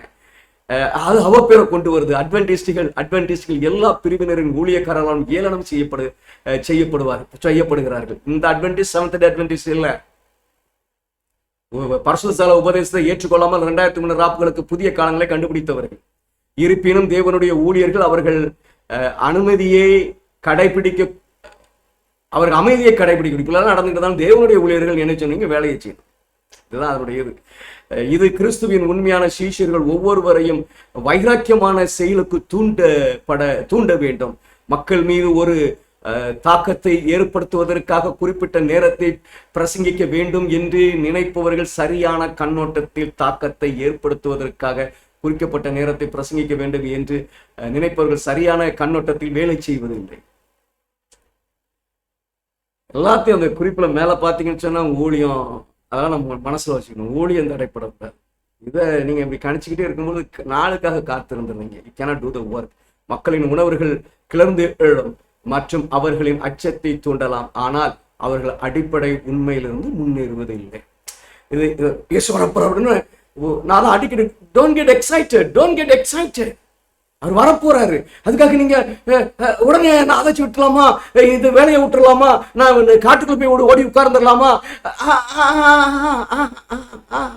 குணமாறணும். அவ்வளவுதான், குணமாறணும், அவ்வளவுதான். இவைகள் அறிந்ததுனால தான் இந்த செய்தியை நான் அறிவிக்கும் பொழுது ஐ ஃபோக்கஸ்ட் ஆன் கேரக்டர். குணமாறணும், அவ்வளவுதான். உண்மையான ஒரு சகோதரி கேட்டாங்க, ஆண்டவர் வரப்போறாரு நினைச்சுக்கிட்டு குணத்தை மாற்றிட்டேன் அப்படின்னு சொன்னா, அவர் வரலன்னா வந்துட்டாருன்னா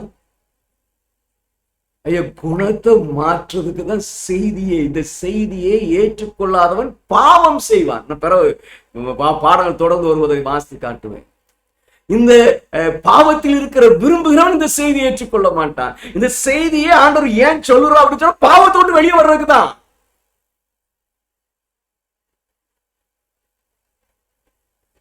ஒரு உற்சாகம் உருவாக்கப்படுகிறதான மீண்டும் மீண்டும் செய்தது போல காலம் கடந்து செல்லும் போது நேரத்தின் மேல் முன்னேறி சென்றவர்கள் மீண்டும் குளிர்ச்சியிலும் இருளிலும் பாதாளத்தில் விழுவார்கள். அது ஒண்ணும் செய்ய முடியாதுங்க. ஏன் விடணும்? இது யாருக்கு சொல்றாங்க அப்படின்னு நல்லா ஞாபகம் வச்சுக்கணும். அட்வென்டிஸ்டுக்கு 2300 ராப்படு காலம் குறிச்சவனுக்கு அவன் மறுபடியும் சென்றால் விடணும். அவன் எழும்ப முடியாத நிலை வந்துவிடும். சரிங்களா? இதை நம்ம மனதுல வைத்துக் கொள்வோம். நம்ம உதாசீனப்படுத்திட்டு போயிட முடியாது. இன்னும் அவங்க கிரேட் கான்ட்ரோவர்சி நிறைய காரியங்கள் எழுதுவாங்க. இப்போ ஒரு கலாச்சாரம் நம்ம சபைக்குள்ள வந்திருக்கு.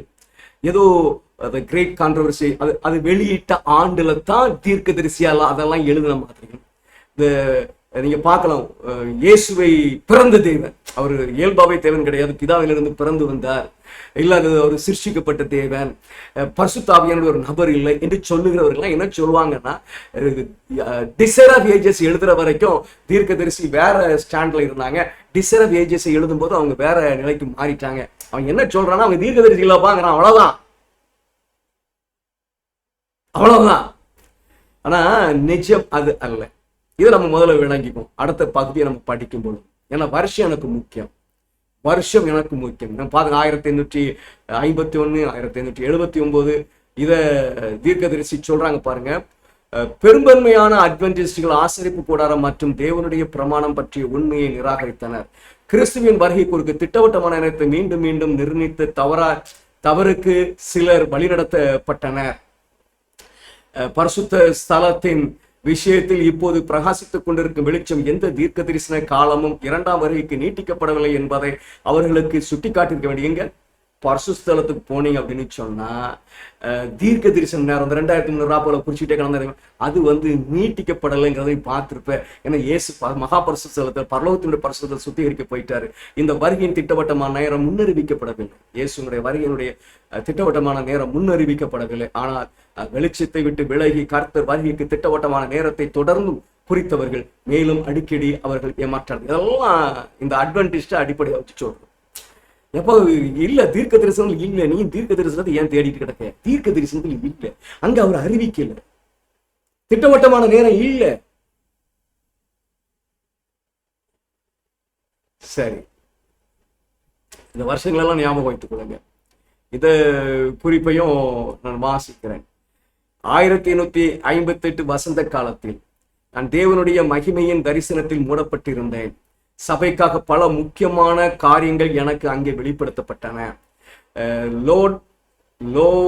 லோவர்ட்ஸ் க்ரூவில் இந்த தரிசனத்தில் 10 ஆண்டுகளுக்கு முன்பு, இதை பார்க்கறது 1858, 10 ஆண்டுகள் 1848 முன்பு பார்த்த மாபெரும் சர்ச்சையின் பெரும்பான்மையான விஷயங்கள் மீண்டும் மீண்டும் கூறப்பட்டன. அதாவது 48 நிறைய காரியங்கள் உங்களுக்கு காட்டப்பட்டுச்சு. அதுக்கு பிறகு 57 அதை மறுபடியும் ஆண்டு காட்டுகிறார். மேலும் அதை நான் எழுத வேண்டும் என காட்டப்பட்டது. அவங்க இந்த Patriots and Prophets and Kings, Desire of Ages, Acts of Apostles, Great Controversy, இதெல்லாம் எழுதும் போது திடீர்னு ஆண்டவர் தரிசனத்தை காட்டி உட்கார்ந்து எழுதுனது இல்லை. 48லயும் 58லயும் காட்டப்பட்ட அந்த காரியத்தை தான் அங்க விளக்கமாக அவர்கள் எழுதுகிறார்கள். அவ்வளவு இதை நீங்க போய் பார்க்கலாம், எலி ரைட்டிங்ஸ்ல பார்க்கலாம், ஸ்பிரிட் ஆஃப் ப்ராபசி பார்க்கலாம், அங்கங்க மேனுஸ்கிரிப்ட்ஸ்ல பார்க்கலாம். இதெல்லாம் கோர்த்து எடுத்து ஒன்னா கொண்டு வர்றது அந்த புஸ்தகம். அப்போ அந்த புத்தகத்தை போய் படிக்கும் பொழுது நம்ம 1911 அதை வெளியிட்டிருக்காங்க. அதனால 1911 இல்ல 1888 வெளியிட்டிருக்காங்க. 1888 தான் அதுக்கு தரிசனம் காட்டப்பட்டு நினைச்சிடக்கூடாது. தரிசனம் எல்லாம் எப்ப காட்டப்பட்டிருக்கு? 48, 58 காட்டப்பட்டிருக்கு. அப்ப அந்த புத்தகத்தை நீங்க படிக்கும் பொழுது எப்ப உள்ள செய்தியாக பார்க்க வேண்டும்? 48, 58 உள்ள செய்தியாக பார்க்க வேண்டும். சரி, ஏன் சொல்றேன்னா பின்னாடி வருகிற காரியங்கள் ரொம்ப முக்கியம். இதுவரைக்கும் அட்வென்டிஸ்ட் காலம் குறிச்சு படிச்சோம். அட்வென்டிஸ்ட் காலம் குறிச்சது, செவன்த் டே அட்வென்டிஸ்ட் காலத்தை குறிச்சாங்க.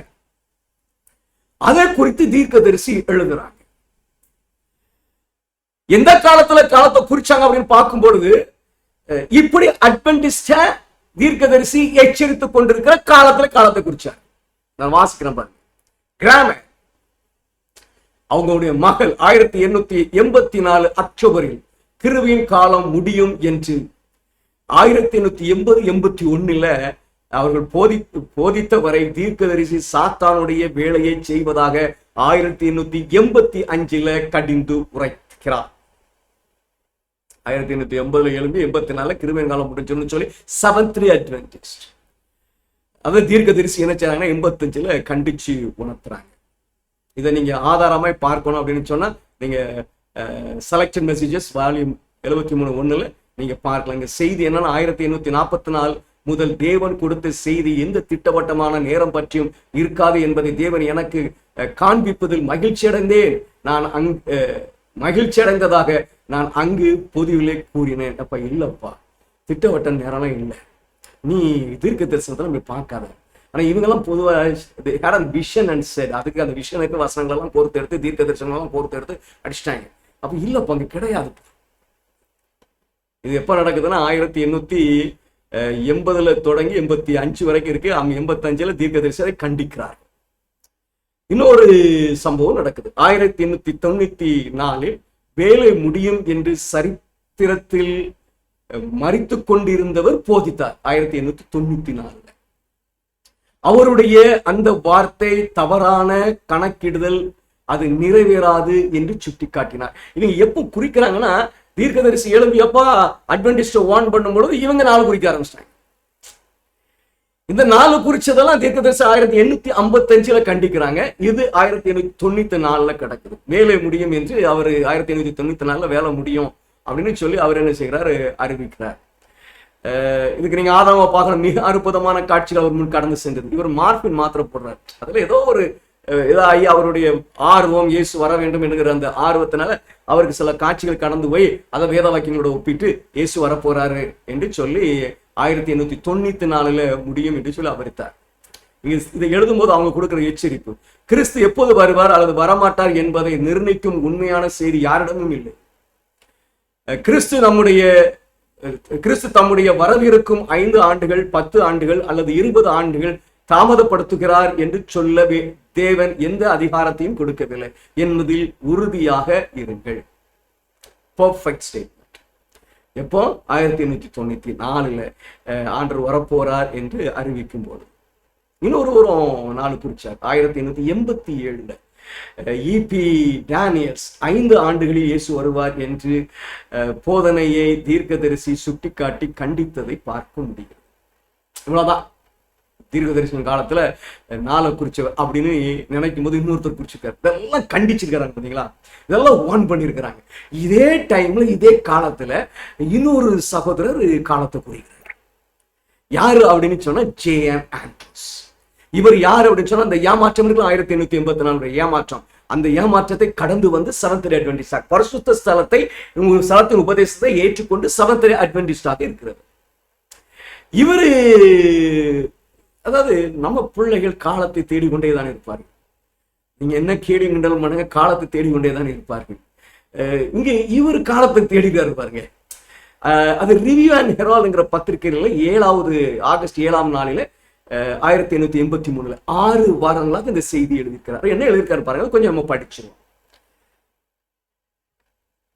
இருண்ட காலத்தின் நள்ளிரவில் 880 மற்றும் 900க்கு இடையில் 5000 ஆண்டுகள் முடிவடைகிறது. அவரு ஒரு 6000 ஆண்டு கணக்கு போடுறாரு, 1000 போட்டுட்டு வர்றாரு.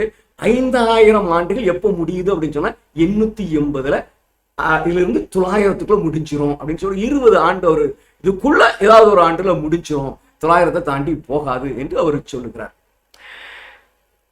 இன்னும் அவர் சொல்லும்போது 1000 ஆண்டுகளை கொண்ட 6வது காலம் எப்போது முடிவடையும் என்பதற்கு ஆண்டை நம்மால் குறிக்க முடியாத போதிலும் இந்த நூற்றாண்டில் 19ஆம் நூற்றாண்டில், அதாவது அவரு 5வது ஆண்டை முடிக்கும் பொழுது 880 இருந்து 900க்கு சொல்றாரு. அப்ப 1000ங்கிறது 1880 இருந்து 900க்குள்ள வரும். 19ஆம் இந்த நூற்றாண்டின், அதாவது 19ஆம் நூற்றாண்டின் 1900 ஆண்டுக்குள் கண்டிப்பாக முடிவடைய வேண்டும். காலம் முடிச்சாரா? இந்த நூற்றாண்டு அதுக்கு பேர கிடையாது, அதுக்குள்ள முடிஞ்சிடும். ஆனால் காலத்தின் அடையாளங்கள் விழிப்புடன் இருக்கும்படியும் தம்முடைய வஸ்திரங்களை காத்துக் கொள்ளும்படி நமக்கு அறிவுறுத்துது. அடையாளத்தெல்லாம் பார்த்தா ஜாக்கிரதையாயிரும், முடிய போகுது, காலம் முடிய போகுது, அதை நம்மள வலியுறுத்துறது என்று அவர் சொல்றார். சரி, இவர் எப்படி இந்த காலத்தை கணக்கிட்டார்? அது நமக்கு ரொம்ப முக்கியமாக காணப்படுது. ஏன் அப்படின்னா, செவன்த்-டே அட்வென்டிஸ்ட் சபையில எழுந்தி காலத்தை குறித்த எல்லாரையும் தீர்க்கதரிசி கண்டித்திருப்பாரு. ஆனா ஜே.என். ஆண்ட்ரூஸை கண்டித்திருக்க மாட்டாங்க. ஏன் கண்டித்திருக்க மாட்டாங்கிறத நம்ம விளங்கிக்குவோம். மற்றவங்களெல்லாம் கண்டிச்சாங்க, விஷயனை பார்த்துட்டு வசனங்களெல்லாம் தீர்க்க தரிசனம் கோர்த்து எடுத்து தீர்க்க தரிசனத்தை காலத்தை காட்டினாங்க, அவங்களெல்லாம் கண்டிச்சாங்க. ஆனா ஜே.என். ஆண்ட்ரூஸ் ஒரு காலத்தை குறிச்சாரு, 19ஆம் நூற்றாண்டுக்குள்ள கண்டிப்பா வந்துருவாரு, அடையாளம் எல்லாம் காணப்பட்டுக்கிட்டு இருக்கு, அதனால நீ விழிப்புடன் இரு. அவர் எப்படி கணிச்சார் அப்படிங்கறத அவர் எழுதுறார். 6 ஆண்டுகள் பயிரிடப்பட்ட பிறகு 7வது ஆண்டு பயிரிடப்படாமல் இருக்க வேண்டிய வருஷங்களின் வாரம். நிச்சயமாக இது 7000 ஆண்டுகளின் பெரிய வாரத்தின் ஒரு மாதிரியாகும். அவரு இந்த வருஷங்களின் வாரம் 7 வாரங்களை ஆண்டவர் கொடுத்திருந்தார். 6 வாரம் அவங்க விவசாயம் செய்யணும், 7வது வாரம் ஓய்ந்திருக்கணும். இத 7000 ஆண்டுகள் என்று சொல்லி அவர் என்ன செய்கிறார்? முடிவு செய்கிறார். இது 7000 ஆண்டுகளின் பெரிய வாரத்தின் ஒரு மாதிரியாகும். இதில் பூமி 6000 ஆண்டுகளின் அதன் குடிகளால் பயிரிடப்பட்ட பிறகு அது 1000 ஆண்டுகளின் 7வது காலகட்டத்தில் பயிரிடப்படாமலும் பாலடைந்தும் இருக்கும். வளர்க்கிறார். ஆனால் இது மட்டுமல்ல, இது 7 வாரங்களுக்கு பிறகு ஜூபிலி ஆண்டு வந்தது. இந்த ஆண்டு நாடு முழுவதிலும் குடிகள் அனைவருக்கும் சுதந்திரம் அறிவிக்கப்பட்டது. ஒவ்வொருவரும் தங்கள் சொந்த சுதந்திர வீதத்திற்கு திரும்பினார்கள். பூமி 1000 வருடங்கள் பயிரிடப்படாமல் இருக்கும் பெரிய ஓய்வுக்கு பிறகு 7000 வருடங்கள் என்ற மாபெரும் பாரம் முடிந்தது. நோட் பண்ணிட்டு ரொம்ப அழகா அவர் எழுதியிருக்கிறார். துன்மார்க்கர்களுடன் பூமியை அழித்த பிறகு சாபம் நிறுத்தப்படும் என்பதை இது குறிக்கிறது. 6000 ஆண்டு முடியுது எப்போ அங்க அழகா எழுதியிருக்காரு. அப்பொழுது தேவனுடைய வல்லமையால் பூமி புதிதாக சிருஷ்டிக்கப்படும். 7000 ஆண்டு முடிஞ்சப்ப நீதிமான்கள் யாவரும் புதிய பூமியில் தங்கள் சுதந்திரத்திற்கு திரும்புவார்கள். பாவத்தையோ துக்கத்தையோ இனி அறிய மாட்டார்கள். 1000 ஆண்டுகளின் 7வது காலம் தியாகிகளின் உயிர்த்தெழுதலுடனும் மிருகத்தையோ அல்லது அதன் சொரூபத்தையோ வணங்காத அனைவரின் உயிர்த்தெழுதலுடனும் தொடங்குகிறது. இயேசுவின் 2ஆம் வருகையில் அது தொடங்குகிறது. இந்த காலம் அநீதி உள்ளவர்களின் உயிர்த்தெழுதலுடன் முடிகிறது. 2ஆம் உயிர்த்தெழுதலுக்கு துன்மார்க்கர் உயிர்த்தெழுதல் முடியும். இப்போ இவர் ஒரு மாதிரி எங்கிருந்து எடுத்துக்காரு? பரிசுத்தத்திலிருந்து எடுத்து பேசிட்டார். 6000 வருஷம். இதை ஒரு கணக்கிடும்போது எப்படி கணக்கிட்டார் பண்ணா, நம்ம சரித்திர கணக்கு போடும் தெரியுமா? பிறப்பு வருஷம், ராஜாக்கள் வருஷம், அந்த சரித்திரத்தை கணக்கு போடும். அப்படி கணக்கிட்டு போட்டுதான் அவர் என்ன செஞ்சார் அப்படின்னு சொன்னா, 19ஆம் நூற்றாண்டுக்குள்ள இயேசுடைய வருகை இருந்துரும், அதனால அடையாளங்கள்லாம் நமக்கு தெளிவாக இருக்கிறது, நம்ம ஜாக்கிரதையாக விழிப்புடன் இருக்க வேண்டும் என்று அவர்கள் சொன்னார். இப்ப கேள்வி என்னன்னா, ஏன் தீர்க்கதரிசி ஜே.என். ஆண்ட்ரூஸ் காலத்தை குறித்ததை குற்றப்படுத்தவில்லை, கண்டிக்கவில்லை? இல்லங்க, கண்டிக்கலைங்க. நீங்க எங்க வேணாலும் பார்த்துக்கலாம். நானும் தேடிக்கிட்டே தான் இருக்கேன், இதுவரைக்கும் என் கண்ணில் சிக்கலாம். ஏன் கண்டிக்கவில்லை?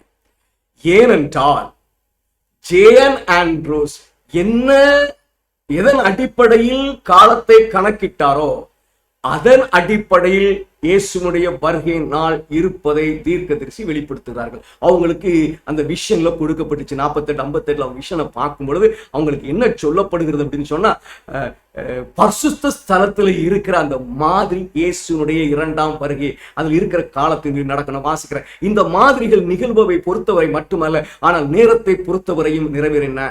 அவ்வாறே 2ஆம் வருகையோடு சம்பந்தப்பட்ட மாதிரிகள் அடையாளபூர்வமான ஆராதனையில் சுட்டிக்காட்டப்பட்ட நேரத்தில் நிறைவேற்றப்பட வேண்டும். இவர் அந்த மாதிரியை பார்த்து படிச்சார். பாத்தீங்களா? பரிசுத்த ஸ்தலத்தின் மாதிரியிலிருந்து அந்த கால கணக்கு எடுத்தார். தீர்க்கதரிசிக்கு என்ன வெளிச்சம் கொடுக்கப்பட்டிருக்குன்னா, அங்க இருக்கிற கால கணக்கின் படிதான் இயேசுனுடைய 2ஆம் வருகை இருக்கும் என்று சொல்லப்பட்டிருக்கு. அப்ப தீர்க்கதரிசி குற்றப்படுத்த முடியாது. அவருடைய போதனையினுடைய அந்த அடிப்படை மிக சரியானது. இன்னும் தீர்க்கதரிசிக்கு என்ன வெளிப்படுத்தப்பட்டிருக்கு அப்படின்னு சொன்னா, இயேசு கிறிஸ்துவனுடைய 2ஆம் வருகையை தொடர்ந்து பூமி ஓய்ந்து இருக்க வேண்டும் என்று சொல்லி அங்கே அவங்களுக்கு வெளிப்பாடு இருக்கிறது. இவரும் அதைத்தான் சொல்றாரு.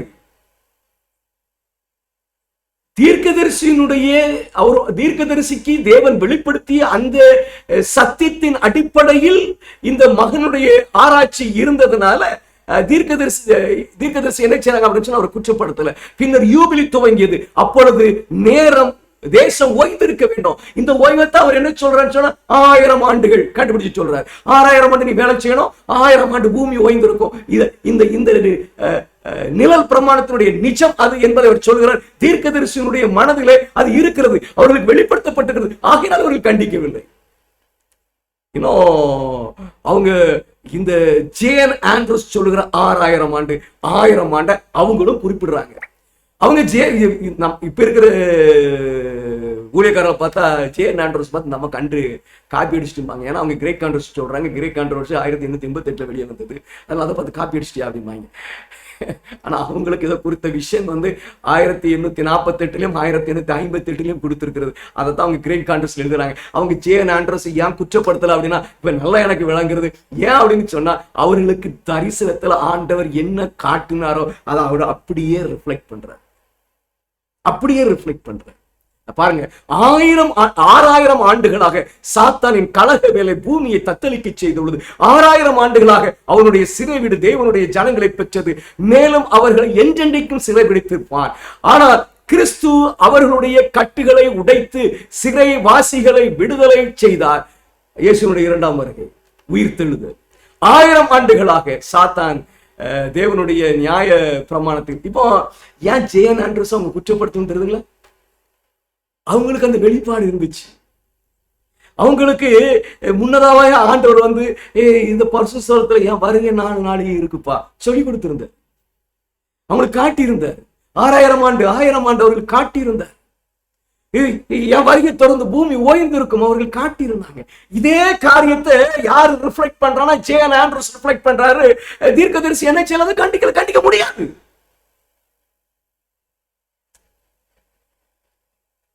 சரித்திரத்தை படிக்கும் போது கிடைத்த ஒரு உண்மை, ஆச்சரியமான உண்மை. இப்போ இந்த சரித்திரத்தின் மூலமாக எனக்கு கிடைக்கிற வெளிச்சம் என்ன அப்படின்னா, பரிசுத்த ஸ்தலத்துல கால கணக்கு இருக்கு.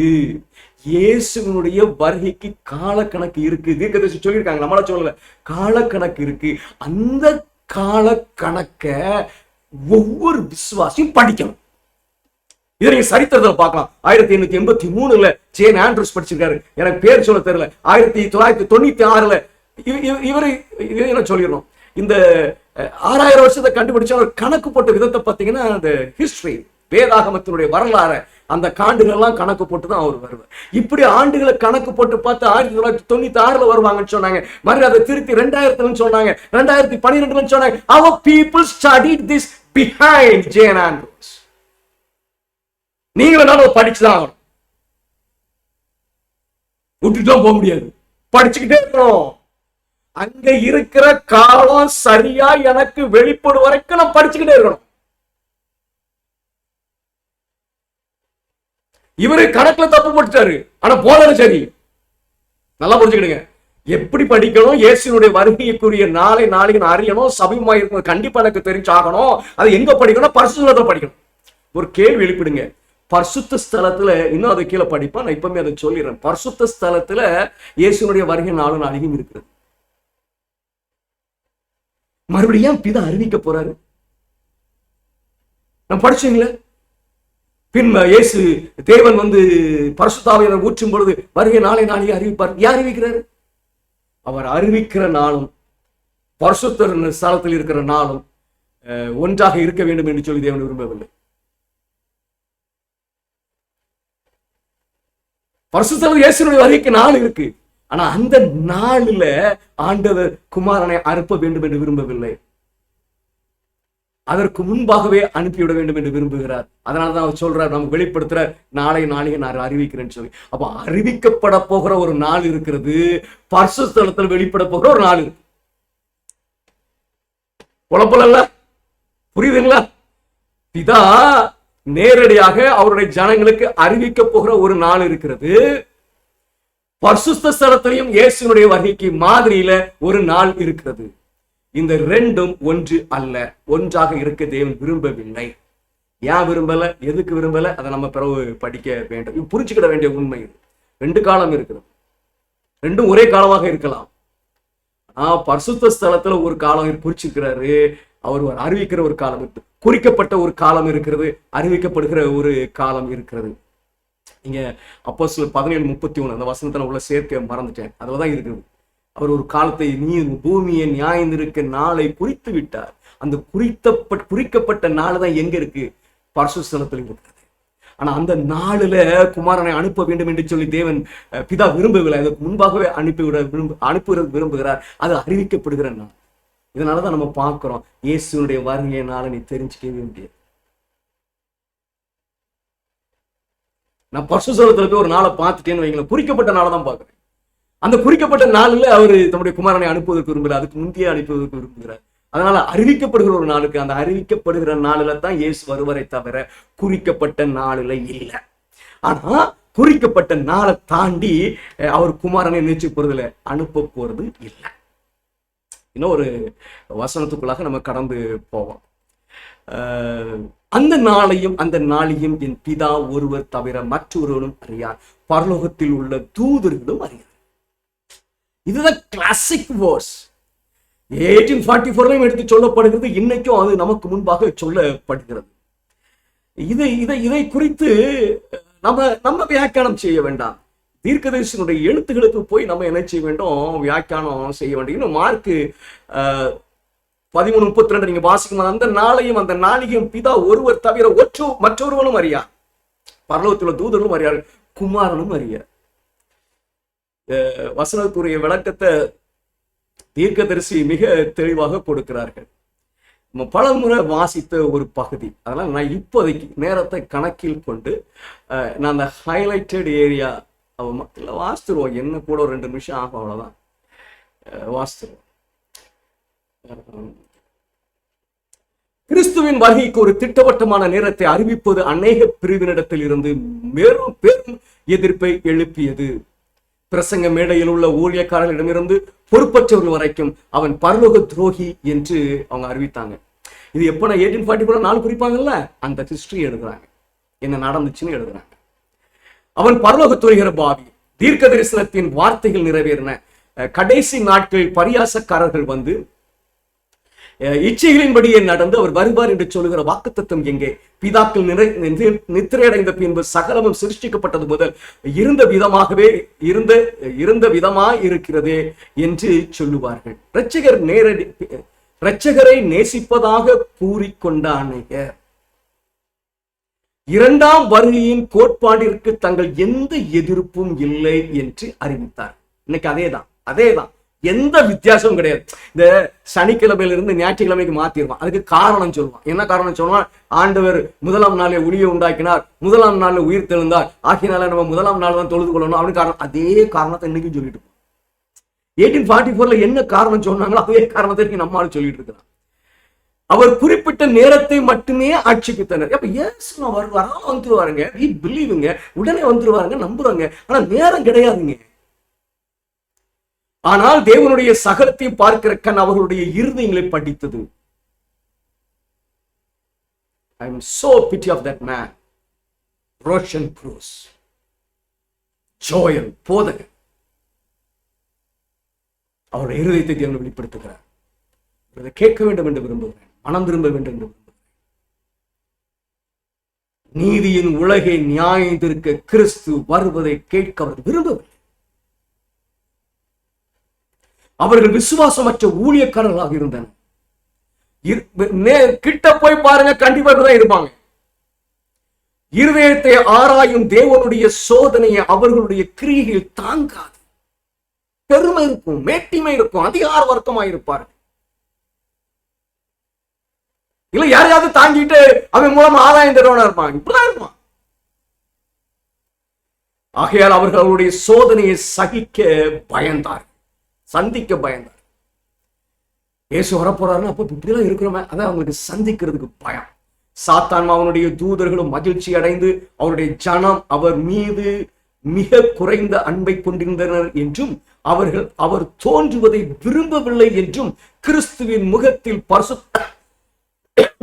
பரிசுத்த தூதர்களின் முகத்திலும் ஏளனத்தை வீசினர். யாரு? இயேசு வருவார் என்று நம்புகிறோம், ஆனால் நேரம் எங்களுக்கு வேண்டாம். நாளையும் நேரத்தையும் ஒரு மனிதனும் அறியான் என்பதுதான் இரண்டாம் வருகையின் நம்பிக்கையை நிராகரிப்பவர்களால் மிக அடிக்கடி முன்வைக்கப்படுகிற வாதமாகும். வேதம் சொல்லுகிறது, அந்த நாளையும் அந்த நாளையும் என் பிதா ஒருவர் தவிர மற்ற ஒருவனும் அறியான், பரலோகத்தில் உள்ள தூதர்களும் அறியான். இந்த வசனம் தானே, இந்த வசனம் தானே பிரச்சனை. தீர்க்கதரிசி சொல்றாங்க பாருங்க, மத்திய 24:36 அதே வசனம். இந்த வசனத்தின் தெளிவான மற்றும் இணக்கான விளக்கம் தேவனை தேடுவர்களால் வழங்கப்பட்டது. இந்த வசனத்துக்கு விளக்கத்தை தேவனை தேடுவர்கள் சரியான இணக்கமான விளக்கத்தை கொடுத்திருக்கிறாங்க. தீர்க்கதரிசி அப்படிதான் கமெண்ட் பண்றாங்க. மேலும் அவர்கள் எதிர்க்கிறவர்களால் செய்யப்பட்ட அதன் தவறான பயன்பாடுகள் தெளிவாக்கப்பட்டது ஆண்டவருடைய கிருபையினால. அப்படி எதிர்க்கக்கூடிய அந்த குறிப்பெல்லாம் எடுத்து நம்ம விளக்கி இருக்கிறோம், நான் விளக்கி இருக்கிறேன்.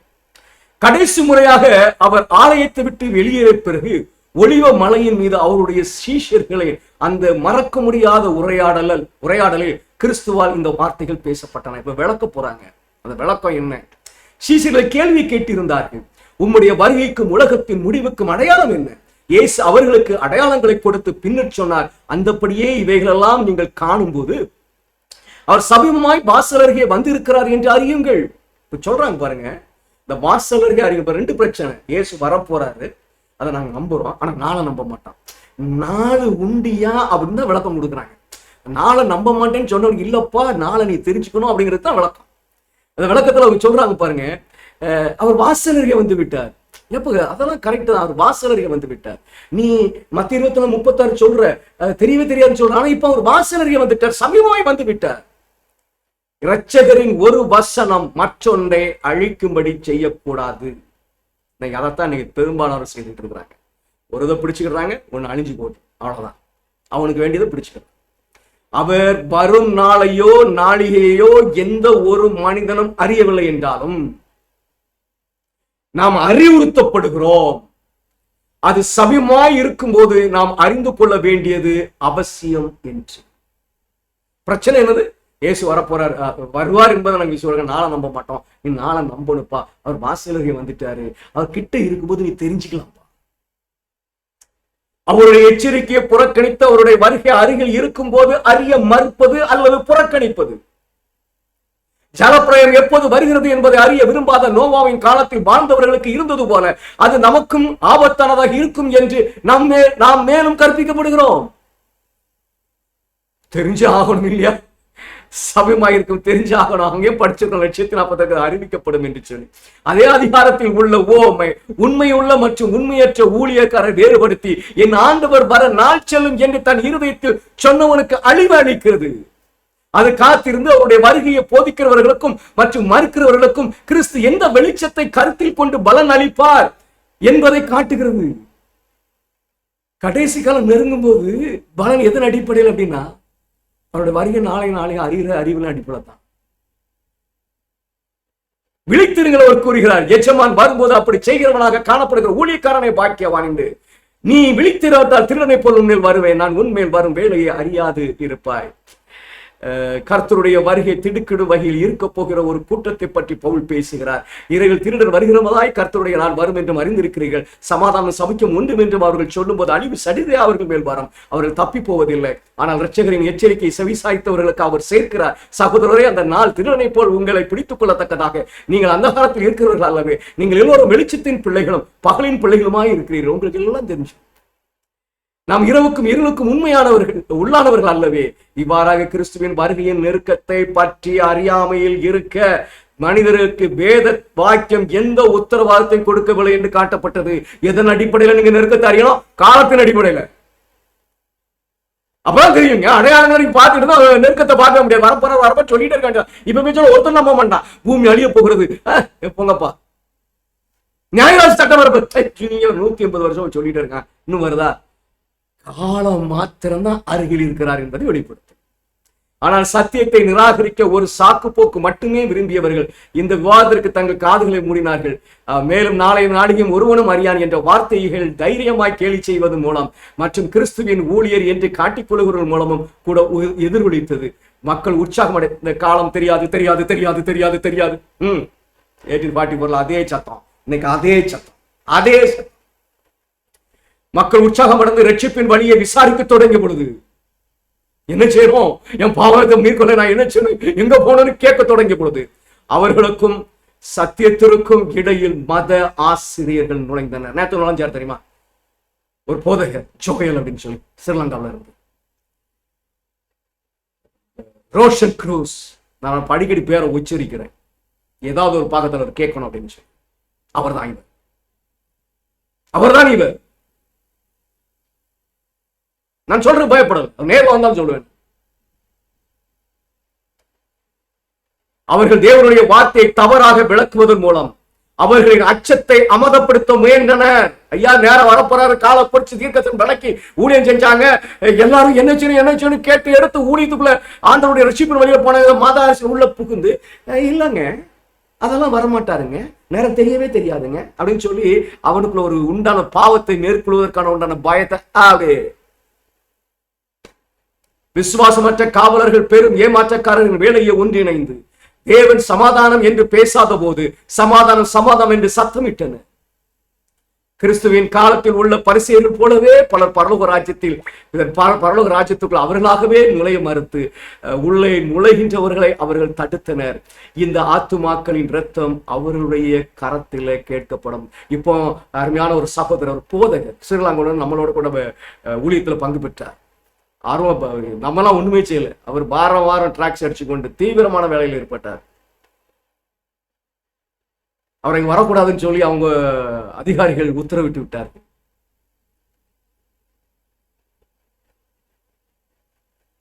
இந்த ஆத்துமாக்களின் இரத்தம் அவருடைய கரத்தில் கேட்கப்படும். விளையாட்டு அல்ல, ரட்சிப்பு விளையாட்டு அல்ல. எனக்கு அருமையான தேவனுடைய பிள்ளைகளை, ஒவ்வொரு பகுதியும் நமக்கு வெளிப்படுத்தப்பட்டிருக்கிறது. எதுலையுமே நம்ம சந்தேகத்திற்கோ கலக்கத்துக்குள்ள போக வேண்டியது இல்லை. இன்னும் கொஞ்ச நேரம் உட்கார்ந்துருவோம். நேரம் ஆயிட்டோ, இன்னும் கொஞ்ச நேரம் பகுதியை முடிப்போம். அப்போஸ்தலர் 1:6-7. அப்பொழுது கூடி வந்தவர்கள் அவரை நோக்கி, ஆண்டவரே, இக்காலத்திலா ராஜ்யத்தை இஸ்ரவேலருக்கு திரும்ப கொடுப்பீர் என்று கேட்டார்கள்.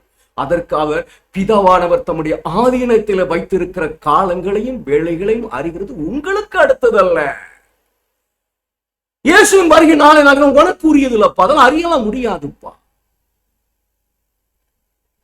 இல்லையா? கேட்டிருக்கீங்களா அந்த சத்தத்தை கேட்டிருக்கிறீங்களா? இதே அப்படி தீர்க்கதரிசி சொல்லுவாங்க பாருங்க. அங்கே போய் பாட்டிக்கணும், தீர்க்கதரிசி அதை அப்படியே சொல்லுவாங்க. பைபிள் இருக்கிறது அப்படியே சொல்லுவாங்க. தம்முடைய தேவன் தோன்றுகின்ற நாள் மற்றும் மணி நேரத்தை அறிந்தவர்கள் என்று கூறுபவர்கள் உண்டு. சரிங்களா? எனக்கு நான் நேரம் தெரியும்லாம் சொல்லல. குறித்த நேரம் எனக்கு தெரியும். குறித்த நேரம் எப்போதும் எனக்கு தெரியும். அறிவிக்கிற நேரம் எனக்கு தெரியாது. தம்முடைய தேவன் தோன்றுகின்ற நாள் மற்றும் மணி நேரத்தை அறிந்தவர்கள் என்று கூறுபவர்களும் உண்டு. அவர்கள் எதிர்கால திட்டமிடுதல் மிகவும் ஆர்வமாக உள்ளனர். ஆனால் அவர்கள் அக்கிரமத்தில் ஆக்கிரமித்து உள்ள அடிப்படையில் இருந்து கர்த்தர் அவர்களை எச்சரித்து உள்ளார்.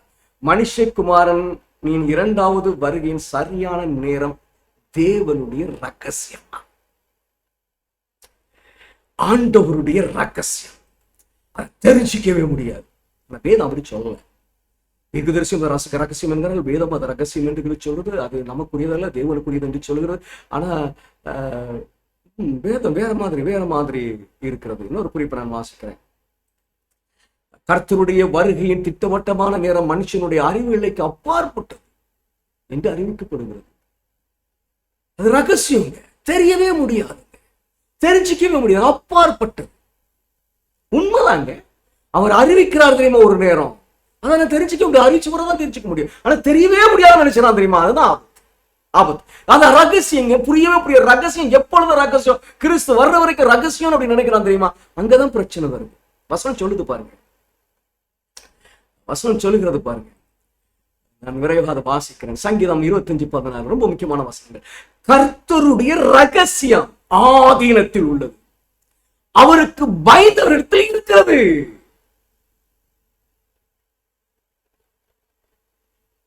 நீதிமான்களோட அவருடைய ரகசியம் இருக்கிறது. கர்த்தராகிய ஆண்டவர் தீர்க்கதரிசிகளாகிய தம்முடைய ஊழியக்காரர்களுக்கு தமது ரகசியத்தை வெளிப்படுத்தாமல் ஒரு காரியத்தையும் செய்வார். ஏன் என்கிட்ட இருக்காப்பா, அவர் ஆதீனத்தில் வைத்திருக்கிற ரகசியம் என்கிட்ட இருக்கான். நான் எப்படி இதை மறுக்க முடியும்? எப்படி மறுக்க முடியும்? எங்க இருக்க ஆண்டவரே? ரகசியத்தை சொல்லிட்டாருன்னு அர்த்தம். அவருக்கும் அவருடைய பிள்ளைகளுக்கு இடையில ரகசியம் கிடையாது. அவர் எல்லாவற்றையும் அவருடைய பிள்ளையிடத்தில் வெளிப்படையாக பேசி செய்கிற தேவன். ரகசியம் எங்க இருக்கு? வேதம் சொல்லுகிறது பாருங்க, வேதம் சொல்லுகிறது பாருங்க. சங்கீதம் 77:13 தேவனே உமது வழி பரிசுத்த ஸ்தலத்தில் உள்ளது. நம்முடைய தேவனை போல பெரிய தேவன் யார்? அவருடைய வழி எங்க இருக்கு? பரிசுத்த ஸ்தலத்தில் இருக்கிறது.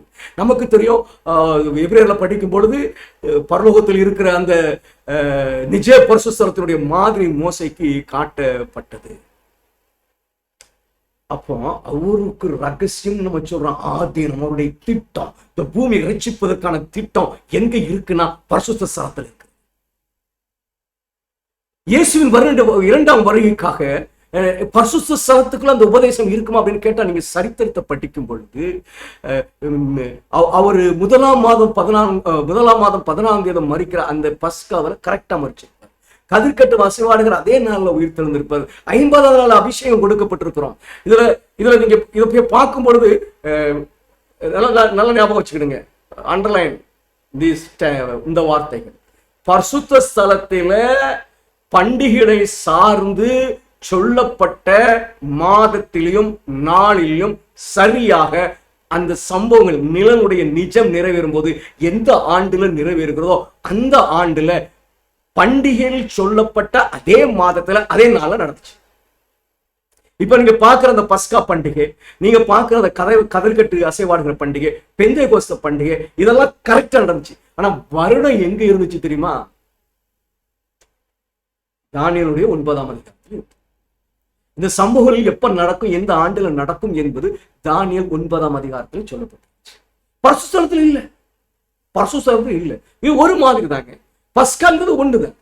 1ஆம் மாதம் 14ஆம் தேதி தான் சேர்ப்பின் பண்டிகை, கதிர்கட்ட வாசைவாடுதல் ஓய்வு நாளுக்கு அடுத்த நாள். 50ஆம் நாள் பண்டிகை, பெந்தைகோஸ்த பண்டிகை ஒரு மாதிரி தான். இதுல இது எந்த ஆண்டுல நடக்கும் அப்படிங்கிறத யாரு வெளிப்படுத்துறாரு அப்படின்னு சொன்னா, யூதர்களுக்கு இஸ்ரவேலருக்கு தானியேல் வெளிப்படுத்துகிறார். அந்த ஆண்டுல தான் நடந்தது. அதே மாதிரி இங்க 7ஆம் மாதம் 10ஆம் தேதி பாவ நிவாரண நாள் 1844ஆம் ஆண்டுல அது அந்த பாவ நிவாரணுடைய நிஜமான நியாய தீர்ப்பு துவங்கிறது. அங்கு சொல்லப்பட்ட அந்த அந்த பண்டிகையில சொல்லப்பட்ட அதே மாதிரி தான் அதே நாள்ல. வருஷம் எங்க சொல்லப்பட்டுச்சு? தானியேல் 8:14. இப்ப நான் ஒரு கேள்வி எழுப்புறேன். இயேசுவினுடைய வருகையின் மாதத்தின் நாளையும் அவருடைய மாதிரிகள் அங்கே இருக்குமானால் நான் அந்த மாதிரியின் படிதான் இயேசுனுடைய வருகை இருக்கும் என்று நினைக்கிறேன். இந்த பண்டிகைகள் இருக்கிறது என்னது? மாதமும் நாள், வருஷம் கிடையாது. வருஷம் தீர்க்க தரிசனத்தில் இருக்கிறது. ஆனா இயேசுனுடைய இரண்டாம் வருகைக்கு தீர்க்க தரிசனத்தில் இப்ப வசனம் கிடையாது. தீர்க்க தரிசனம் போய் வருஷத்துல பார்க்க முடியாது. அதுக்கு நியாயராசி சட்டம் வரும். சரி, இப்ப இந்த குறிப்பை நம்ம நல்ல வாசம் தெரியுமா ஒரு குறிப்பை அதை கொஞ்சம் தெளிவா வாசிச்சுட்டு நம்ம நிறைவுகளாக வந்து விடும். இந்த மாதிரிகள் நீங்க மேல போய் வாசிங்க அப்படின்னு சொன்னா பஸ்காவை பற்றியும் அறுப்பின் முதற் பலன் கொண்டு வருவதை பற்றியும் எழுதியிருப்பாங்க. இந்த மாதிரி பஸ்கா, இந்த அறுப்பின் முதற் பலன் நிகழ்வை பொறுத்தவரை மட்டுமல்ல, ஆனால் நேரத்தை பொறுத்தவரையும் நிறைவேறின. இந்த பண்டிகைகளுக்கு நேரம் இருக்கு, மாதமும் நாளும் இருக்கு. அதுல எந்த மாதம் எந்த நாள் சொல்லப்பட்டிருக்கிறதோ அதுல தான் அது நடந்துச்சு. முதல் யூத மாதத்தின் 14ஆம் நாளில் 15 நூற்றாண்டுகளாக பஸ்கா ஆட்டுக்குட்டி கொல்லப்பட்ட அதே நாளும் மாதமும் கிறிஸ்து தமது சீஷருடன் பஸ்காவை புசித்த பின், இதோ உலகத்தின் பாவத்தை சுமந்து தீர்க்கிற தெய்வ ஆட்டுக்குட்டி என்று தமது சொந்த மரணத்தை நினைவு கூறும் வகையில் அந்த விருந்தை ஸ்தாபித்தார். அந்த இரவில அவர் சிலுவையில அறையப்பட்டு கொல்லப்படுவதற்காக பொல்லாத கைகளால் அழைத்து செல்லப்பட்டார். கதிர்கட்டு அசைவாட்டு மாதிரியின் நிஜமாக நம் ஆண்டவர் 3ஆம் நாளிலே மரித்தோரிலிருந்து உயிர்த்தெழுந்தார். இவங்க என்ன அங்க சொல்றாங்கன்னா, எப்ப காலம் இருக்குப்பா, அங்க என்ன எந்த மாதமோ எந்த தேதி அன்னைக்கு தான் நடக்கும் இந்த சம்பவம், அது நிறைவேறுகிற ஆண்டில.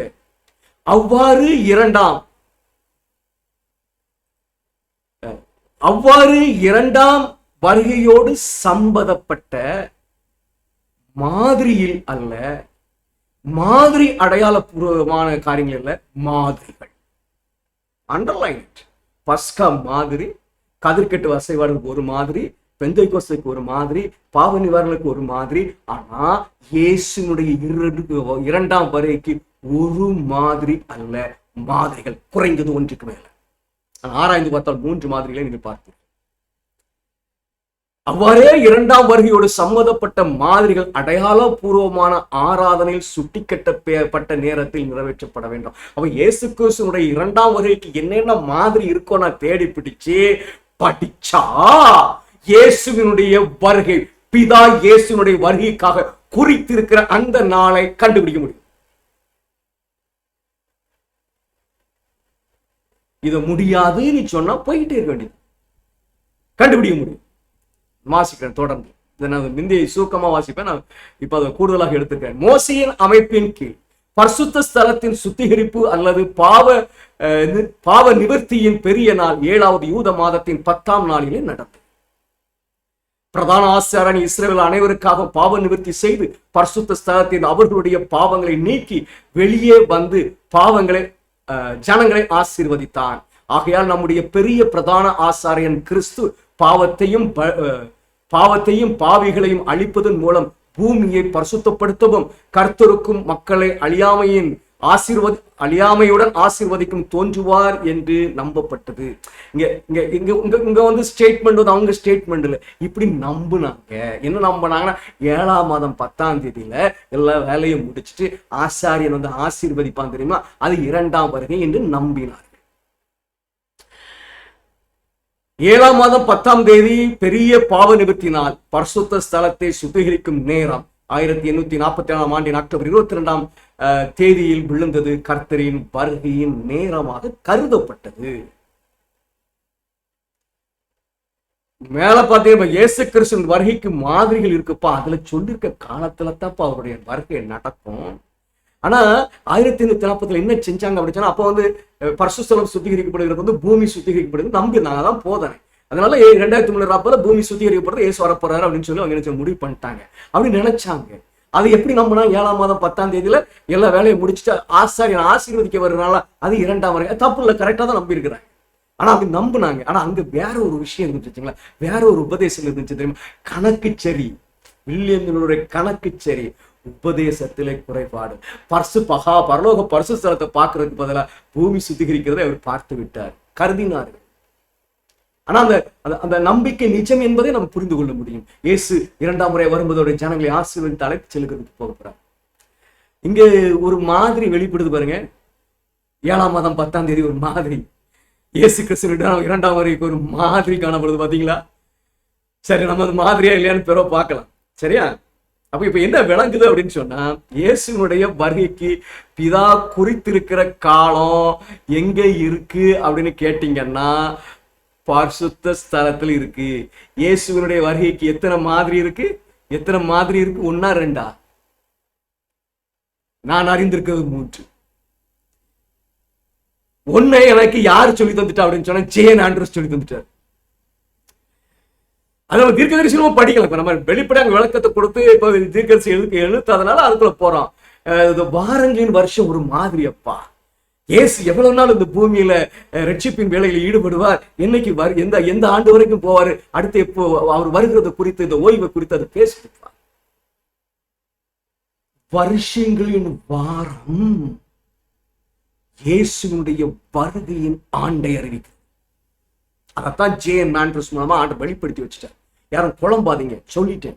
அதன்படிதான் நீ கணக்கிட்டு பார்த்துக்கணும். அப்படிதான் நான் வரப்போறேன். உன் கணக்குல தப்பு இருக்கலாமே தவிர என்னுடைய போதனையில தப்பு கிடையாது. நான் போடுற கணக்குல தப்பு இருக்கலாமே தவிர இந்த போதனையில தப்பு கிடையாது. வில்லியம் போதனையில தப்பு போட்டார், கணக்குல தப்பு போடல. நம்ம கணக்கு போடுறதுல கொஞ்சம் சிரமம் இருக்கு. அதனாலதான் இந்த போதனையில தப்பு கிடையாது. நீங்க இயேசுவின் வருகை நாளை தெரிய முடியாது அப்படின்னு சொன்னீங்கன்னா, you are against the word of God. பரிசுத்தத்துல இருக்கு, பிதா குறித்திருக்கிற நாள் இருக்கிறது. அதை போய் படிக்க வேண்டியது என் வேலை.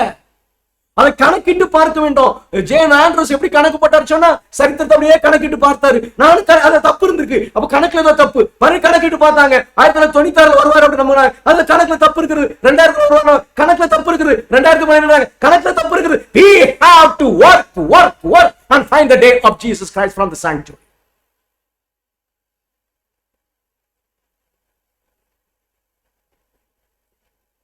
எனக்கு அருமையான தேவனுடைய பிள்ளைகளை, எந்த நிலையிலும் வஞ்சிக்கப்படுகிற இடமே இல்லை. நம்ம என்னை பொறுத்தவரை எங்கேயாவது வியாக்கியானம் செய்திருந்தா தயவு செய்து சுட்டி காட்டுங்க. இருக்குன்னு சொல்றேன், மாதிரிகள் சொல்றாங்க, நிறைய இருக்குன்னு சொல்றேன். 2 சொல்லிட்டோம்.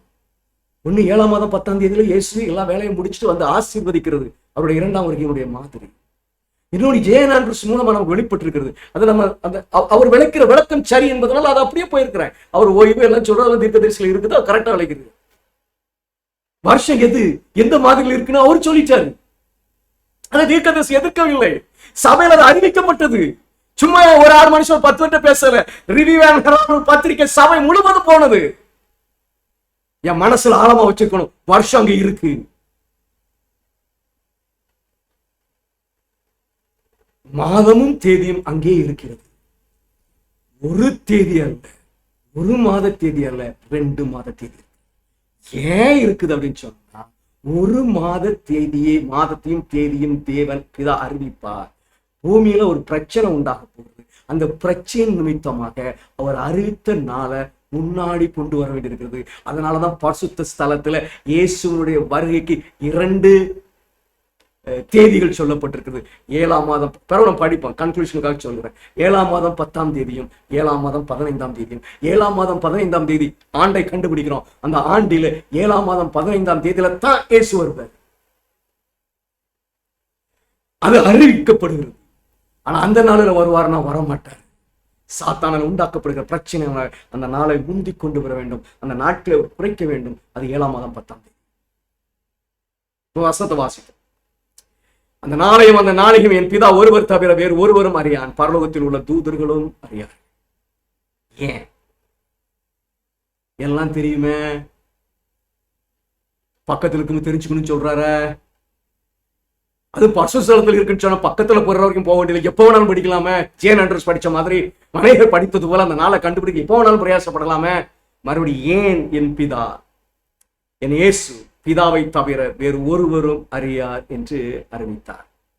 ஏன் இயேசு பிதாவை தவிர ஒருவரும் அறியார் என்று அறிவித்தார்? இதை நம்ம விளங்கிக்கணும். நம்ம விளங்கி இருக்கிறோம். இன்னொருக்கா படிக்கிறோம், அவ்வளவுதான். நிச்சயமாக எந்த நிலையிலையும் எனக்கு அருமையான தேவனுடைய பிள்ளைகளை, we have no right to say that I cannot know the day and hour of Jesus Christ. எந்த நிலையில நான் சொல்ல முடியாது, எந்த நிலையில நான் சொல்ல முடியாது.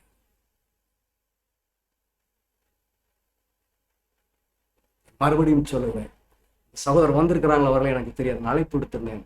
Russian Cruz pastor Joel, Sri Lanka. நமக்கு ஒரு ஜோயல் பாஸ்டர் இருக்கிறார். அவர் இல்லை, ஸ்ரீலங்காவில் இருந்து ஸ்பைசர் காலேஜில் படித்து கொண்டு இருப்பதாக நான் விசாரித்தேன். நீங்க யாருன்னு தெரிஞ்சுக்கணும்ப்பா அப்படின்னு தேடுனேன். அவர் ஒரு இன்டர்நெட்ல இந்த யூடியூப் சேனல் கொண்டு நடத்துறதுனால அவர் ஈஸியாக கண்டுபிடிச்சிட்டேன்.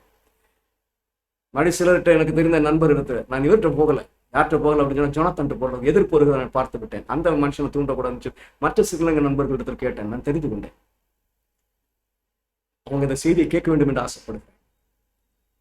தேவனுடைய சத்தியத்தை ஏற்றுக்கொள்ள வேண்டும் என்று விரும்புகிறேன்.